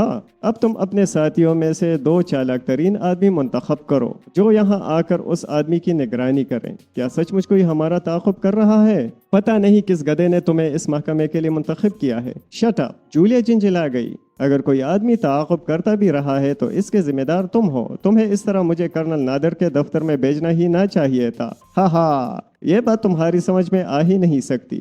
مجھے اعتراف ہے کہ میں نے ہی اسے اپنے تعاقب پر مجبور کیا ہے۔ اس سے بڑی حماقت اور کیا ہو سکتی ہے؟ چلو فی الحال اسے حماقت ہی سمجھ لو۔ جو میں کہوں کرتی جاؤ، تم اس کا وعدہ کر چکی ہو اور نہ مجھے کسی بھی مدد کی ضرورت نہیں تھی، سمجھیں؟ جب تک تم مجھے پوری اسکیم سے باخبر نہ کرو گے میں کچھ نہیں کروں گی۔ اگر میں راستے سے ہٹ جاؤں تو تم اس گھر سے باہر قدم نکالنے کی بھی ہمت نہ کر سکو گی۔ جولیا کسی سوچ میں پڑ گئی۔ پھر وہ کھڑکی کے قریب گئی اور جھانک کر باہر دیکھا۔ گلی کے موڑ پر ایک آدمی کچھ اس انداز سے کھڑا نظر آیا جیسے اسے کسی کا انتظار ہو۔ عمران نے ایک کرسی میں گر کر اپنی آنکھیں بند کر لی تھی۔ جولیا فون کی طرف واپس آئی لیکن پھر ڈائل کرتے کرتے رک گئی۔ 2 منٹ خاموش کھڑی رہی اور پھر کھڑکی کی طرف آ کر ایک بار پھر باہر جھانکنے لگی۔ وہ آدمی اب گلی کے اندر داخل ہو کر سامنے والے مکان کی لائن کو اس طرح دیکھ رہا تھا جیسے ان کے نمبروں سے کسی مخصوص مکان کا پتہ معلوم کرنا چاہتا ہو۔ جولیا بڑی تیزی سے فون کی طرف پلٹی اور کیپٹن خاور کے نمبر ڈائل کیے۔ کیپٹن خاور سے اس نے وہ سب کچھ کہا جو کچھ دیر پہلے عمران اسے بتا چکا تھا، لیکن اسے یہ نہیں بتایا کہ مکان میں اس کے ساتھ اور کون ہے۔ خاور نے جواب میں کہا کہ وہ اور کیپٹن جعفری جلد ہی وہاں پہنچ جائیں گے۔ جیسے ہی وہ ریسیور رکھ کر مڑی، عمران نے اس کی طرف چیونگم کا پیکٹ بڑھایا اور بولا، ہو سکتا ہے کہ ہمیں رات کے کھانے کے بجائے چیونگم ہی پر قناعت کرنی پڑے۔ جولیا کچھ نہ بولی، وہ غور سے عمران کی طرف دیکھ رہی تھی۔ تم کیا کرنا چاہتے ہو؟ اس نے آہستہ سے پوچھا۔ کیا بتاؤں، یہاں تو گراموفون بھی نہیں ہے ورنہ رمبا یا والٹز ناچتا۔ ویسے اپنی طرف ایک ہوتا ہے تگنی کا ناچ جس میں نہ آرکیسٹرا کی ضرورت ہے اور نہ رقص کرنے کی۔ کچھ نہیں، فی الحال میں صرف صبر کرنا چاہتا ہوں۔ اگر رات یہیں بسر کرنی پڑی تو بسر کر لیں گے، عمران نے لاپرواہی سے کہا۔ تمہارے سر پر بسر کر لیں گے؟ یہاں بستر نہیں ہے۔ فرض کر لیں کہ ہم اپنی قبروں میں آرام کر رہے ہوں، یعنی زمین پر لیٹیں گے بستر کے بغیر۔ میرا دماغ نہ چوٹو ورنہ تمہیں قتل کر کے فرار ہو جاؤں گی۔ ہاں، میرا غصہ بڑا ہی خراب ہے۔ جولیا بڑبڑاتی ہوئی دوسری کمرے میں چلی گئی۔ دوسری صبح جولیا کو کرنل نادر کے دفتر جانا پڑا۔ وہ اور عمران ساتھ ہی ساتھ گھر سے باہر نکلے، لیکن قریب و دور انہیں کوئی بھی ایسا آدمی نہیں دکھائی دیا جس کے متعلق شبہ کیا جا سکتا کہ وہ ان کی نگرانی کر رہا ہے۔ سڑک پر کچھ دور پیدل چلنے کے بعد ایک بس میں بیٹھ گئی۔ عمران دوسری سڑک پر مڑ گیا۔ ویسے جولیا مضطرب ضرور تھی۔ اس کی سمجھ میں نہیں آ رہا تھا کہ عمران کیا کرنا چاہتا ہے۔ پچھلی رات اس نے ایک بار X2 کو فون کرنے کی کوشش کی تھی لیکن کوئی نتیجہ برآمد نہ ہوا، بلکہ یہ بھی نہ معلوم ہو سکا کہ لائن انگیج ہے یا کلیئر۔ کسی قسم کی آواز نہیں معلوم ہوئی، صرف ہوا کی سائیں سائیں سنتی رہی جو ماؤتھ پیس کے سوراخوں سے گھس کر کان تک پہنچ رہی تھی۔ اس نے اس کا تذکرہ عمران سے بھی کیا تھا اور عمران نے اس پر کہا تھا کہ ہو سکتا ہے کہ نگرانی کرنے والوں نے تار کاٹ دیے ہوں، लेकिन जूलिया कटे हुए तार देखने के लिए बाहर नहीं निकली। दफ्तर पहुंचकर उसने हाजिरी के रजिस्टर में अपना नाम जूलिया हेवर्थ लिखा। इमरान ने उसे यही नाम बताया था क्योंकि वो खुद डेक्स्टर हेवर्थ था। जूलिया ने पिछली रात डेक्स्टर को डस्टर बनाकर इमरान का खूब मजाक उड़ाया। असिस्टेंट मैनेजर ने उसे कुछ फाइल दिए जिनमें उसे तकरीबन निस्फ दर्जन नकलें तैयार करनी थी। काम बहुत मामूली सा था जो 1 घंटे के बाद खत्म हो गया। उसने असिस्टेंट मैनेजर से मजीद काम के लिए कहा। ओह मिस हेवर्थ, बस अब फिलहाल आपको बेकार बैठना पड़ेगा। मैनेजर मुस्कुराया। वो तो मैंने जबरदस्ती आपके लिए जगह खाली कराई है, महज इसलिए कि आप कर्नल नादिर को करीब से देख सकें। मैं इतने अच्छे आदमी के मुतालिक किसी की भी बुराई बर्दाश्त नहीं कर सकता। हाँ, ये ज़रूर है कि हमारे यहाँ कभी कोई लड़की मुस्तकिल तौर पर नहीं रुकती, लेकिन इसकी वजह वो नहीं है जो आमतौर पर बयान की जाती है, बल्कि लड़कियाँ उकता जाती हैं। यहाँ के शरीफ आदमी उनसे फ्लर्ट नहीं करते, उन्हें यहाँ रूकी पीकी जिंदगी बसर करना पड़ती है। यहाँ सिर्फ तनख्वाह से काम होता है, कोई फ्लर्ट करने वाला उनके लिए तोहफे नहीं खरीदता। कर्नल नादिर एक बाउसूल आदमी है। उनका ख्याल है कि अगर उनके ऑफिस में कोई लड़की काम करती है तो उसे लड़की ना समझा जाए, जिनसे मुकाबिल की हैसियत से उसके साथ कोई ऐसा बर्ताव ना किया जाए जिसकी बिना पर ऑफिस के औकात में उसे अपनी जिन्स का एहसास हो सके। तकरीर के जवाब में जूलिया ने सिर्फ इतना कहा, मुझे अपनी गलतफहमी पर अफसोस है। असिस्टेंट मैनेजर फिर शुरू हो गया। कर्नल नादिर अपने आदमियों से बराबरी का बर्ताव करते हैं। वो अक्सर क्लर्कों को अपनी गाड़ी में बिठाकर उनके घरों तक पहुंचा आते हैं, उनके दुख दर्द में शरीक होते हैं। पिछले 6 माह से एक क्लर्क की बीवी दिख में मुब्तला है। कर्नल नादिर अपनी जेब से उसका इलाज भी करा रहे हैं। कहाँ मिलेगा ऐसा बॉस इस जमाने में। और मैं क्या क्या बताऊं मिस हेवर्थ, कर्नल नादिर एक अजीम आदमी है। जूलिया सब कुछ तस्लीम कर दी गई, लेकिन किसी मर्द के मुतालिक औरतों की छठी हिस्स फौरन ऐलान कर देती है कि वो किस किस्म का आदमी है। जूलिया ने पहली ही नज़र में कर्नल नादिर के बारे में कोई अच्छी राय कायम नहीं की थी, लेकिन साथ ही साथ ये भी महसूस किया था कि उसकी शख्सियत में अपनी बात मनवाने की सलाहियत भी बदरजा अतम मौजूद है। ऑफिस खत्म होने पर 4:30 बजे वो बाहर निकली। कर्नल नादिर अपनी कार की तरफ जा रहा था। जूलिया को देखकर रुक गया। घर जा रही हो? उसने बड़ी शफकत से पूछा। जी हाँ, चलो मैं अपनी गाड़ी में पहुंचा दूं।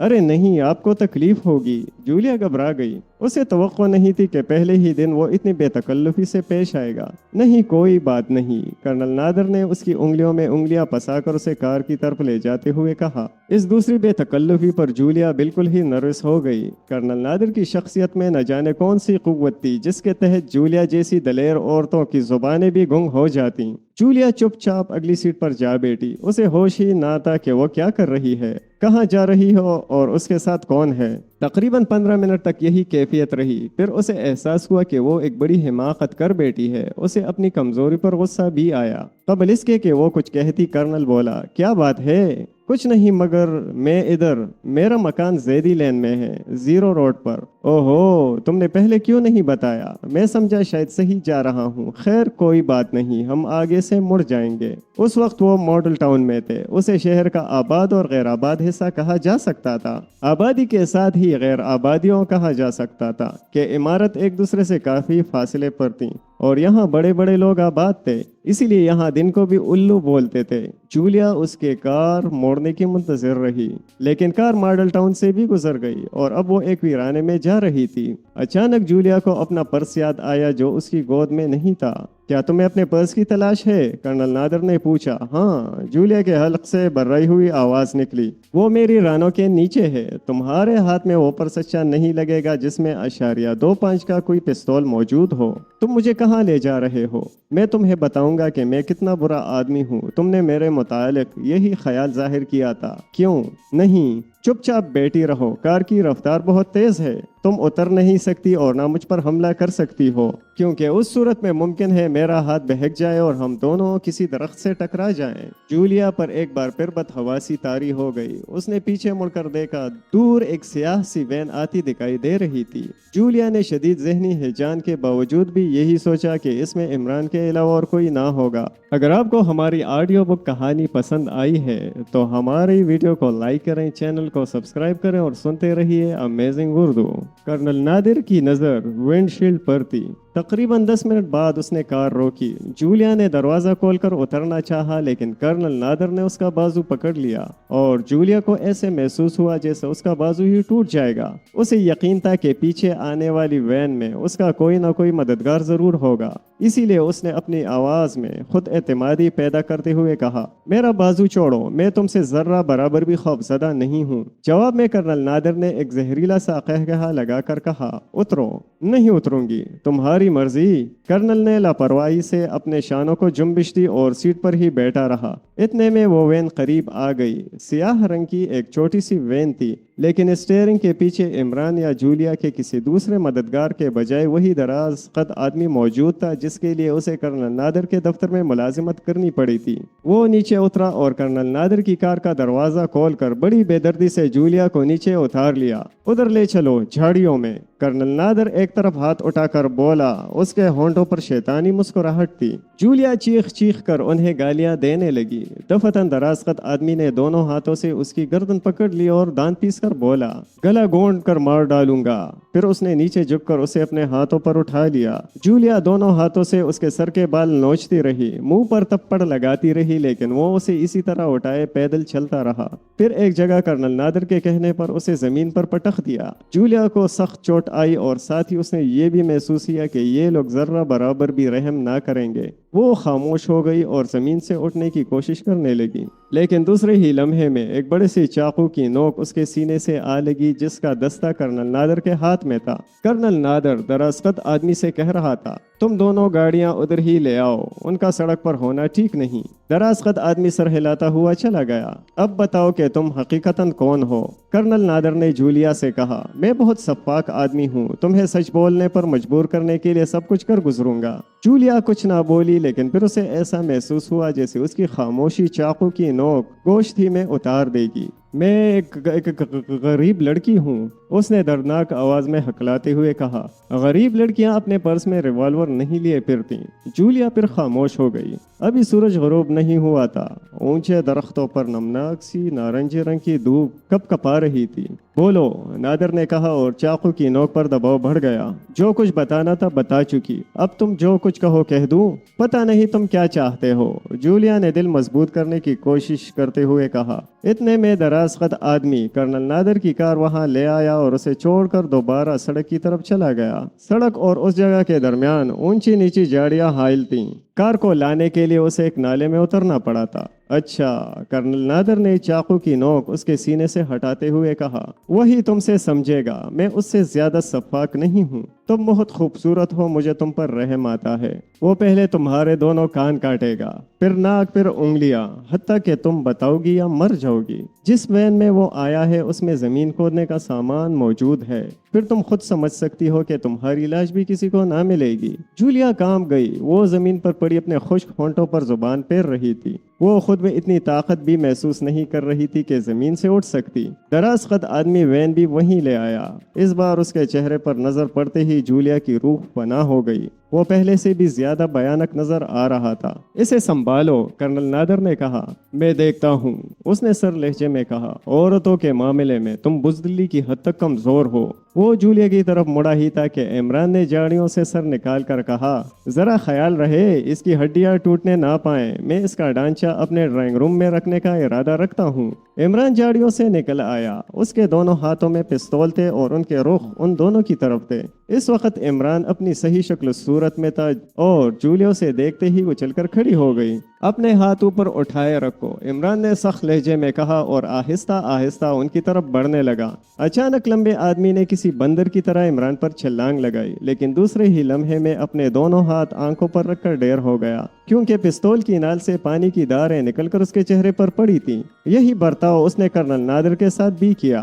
दोनों अपने चेहरों पर हाथ रख के बुरी तरह धाड़ रहे थे। इमरान ने लंबे आदमी की कमर पर एक जोरदार लात रसीद की और वो फिर मुंह के बल जमीन पे गिरा। अरे देखती क्या हो, शुरू हो जाओ।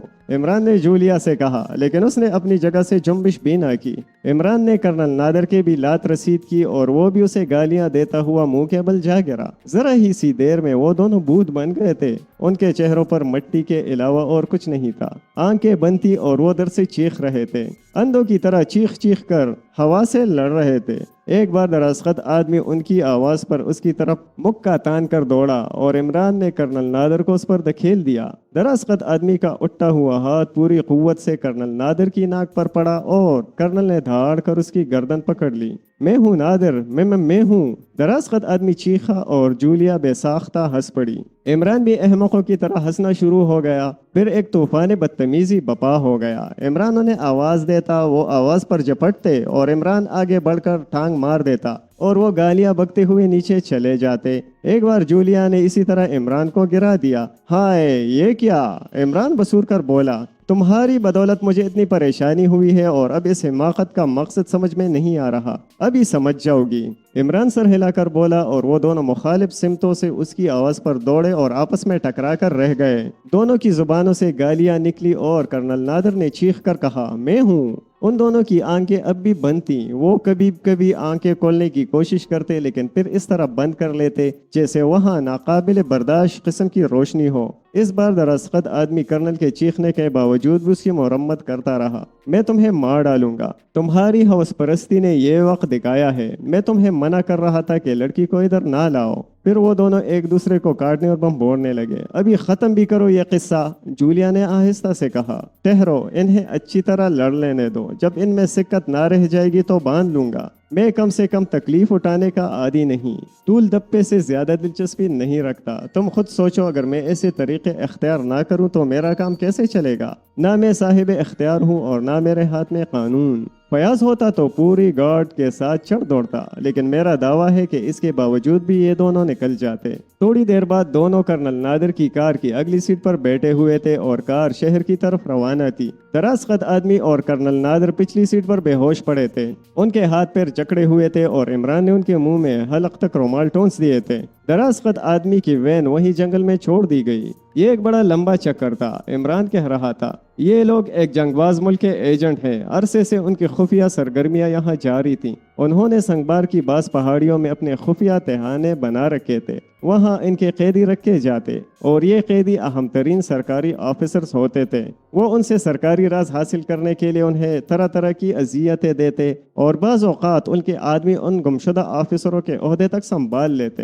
اب اپنے محکمے کے کرنل زیدی ہی کی مثال لے لو۔ کیا تمہیں ان سب باتوں کا علم ہے؟ جولیا نے حیرت سے کہا۔ ہاں، مجھے ان کا علم ہے اور ساتھ ہی اس بات پر افسوس ہے کہ یہاں اس شہر میں کوئی ایسا آدمی بھی ہے جس کی صلاحیتوں کو میں نہیں پہنچ سکتا۔ معلوم نہیں وہ کون ہے، کہاں ہے، لیکن وہ بڑے خطرناک لمحات میں میری مدد کرتا ہے۔ اس سے ہمیشہ فون پر ہی گفتگو ہوتی ہے۔ اس نے مجھے بتایا تھا کہ تم کرنل نادر کے آفس کے سامنے ملو گی۔ اس نے مجھ سے کہا تھا کہ میں تمہیں کرنل نادر کے آفس میں کام کرنے پر مجبور کر دوں۔ کیا تم مجھے بتا سکو گی کہ وہ کون ہے، یا تم آٹو کے درمیان کوئی نواں آدمی بھی موجود ہے؟ نہیں، جولیا نے حیرت سے کہا، میں تو ایسے کسی آدمی کو نہیں جانتی۔ اس نے بڑی صفائی سے جھوٹ بولا تھا اور سوچ رہی تھی کہ ایکسٹو کتنی خوبصورتی سے اپنا کام نکالتا ہے۔ خیر، عمران نے ایک طویل سانس لے کر کہا، کبھی نہ کبھی تو یہ معلوم ہو کر ہی رہے گا کہ وہ کون ہے۔ عمران سے بچ کر کہاں جائے گا؟ جولیا اس پر کچھ نہ بولی اور عمران نے کہا، ہاں، تو شاید انہیں یہ یقین تھا کہ سنگبار کی زیر تعمیر سڑک کے سلسلے میں ان کے قید خانوں پر کوئی اثر نہیں پڑے گا، لیکن ان کے اندازے کے خلاف ان کا ایک قید خانہ منہدم ہو گیا۔ اس کے نیچے کئی آدمی کچلے گئے اور ان کا خون چٹانوں میں بہہ نکلا۔ جب انہوں نے یہ دیکھا کہ راز ظاہر ہو جائے گا تو دوسرا قیدی انہوں نے خود ہی ڈائنامائٹ سے اڑا دیا۔ اسی قید خانے کے پتھروں کے نیچے سے کرنل زیدی کی بھی لاش نکلی تھی، لیکن وہ انہیں وہاں رکھتے ہی کیوں تھے؟ ختم کیوں نہیں کر دیتے تھے؟ جولیا نے پوچھا۔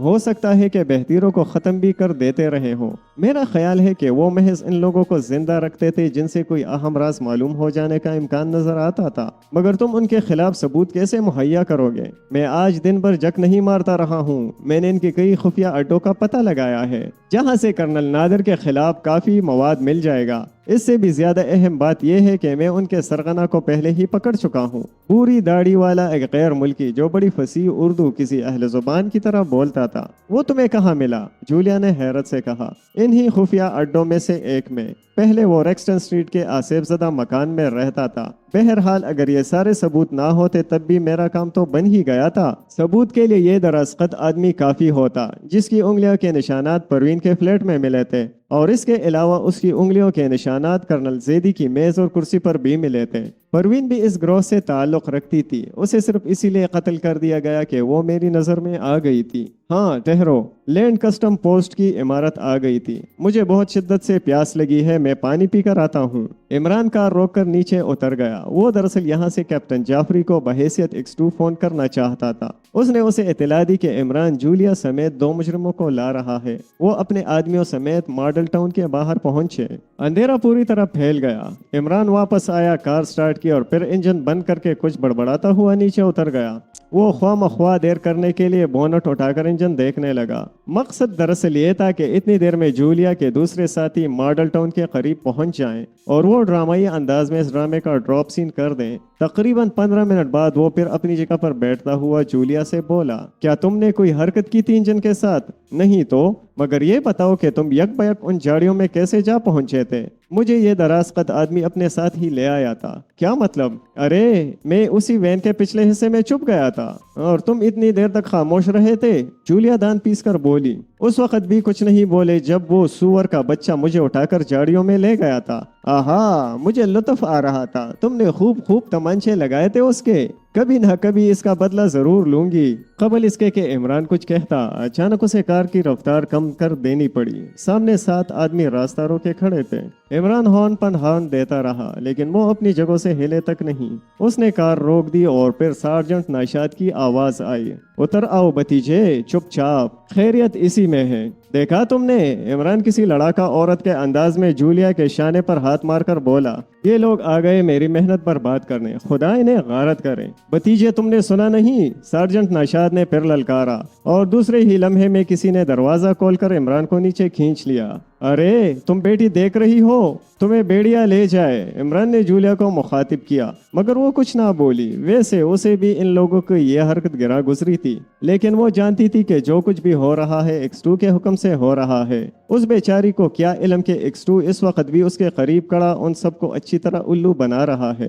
جیسے ہی کار حرکت میں آئی عمران نے چیخ کر کہا، خدا کرے تم سبوں کی بیویاں مر جائیں اور جولیا کو زندگی بھر وہ نصیب نہ ہو ششش شوہر۔ دوسری صبح عمران اپنے فلیٹ میں بیٹھا اپنے ملازم سلیمان کو ڈیکارٹس کا انٹریکشنزم سمجھا رہا تھا۔ آخر بکواس کرتے کرتے رک کر پوچھا، کیا سمجھا؟ سمجھ گیا صاحب، کیا سمجھ گیا؟ انٹر کلاس پینیٹل گلینڈ پر ہوتا ہے انٹر ایکشنزم۔ عمران دہاڑا، پینیل گلینڈ۔ ابے تو کبھی بڑا آدمی نہیں بن سکتا، ہمیشہ ہی جھوٹیاں سٹکائے گا۔ ہپ دیکھو کون ہے باہر، دروازہ کھولو۔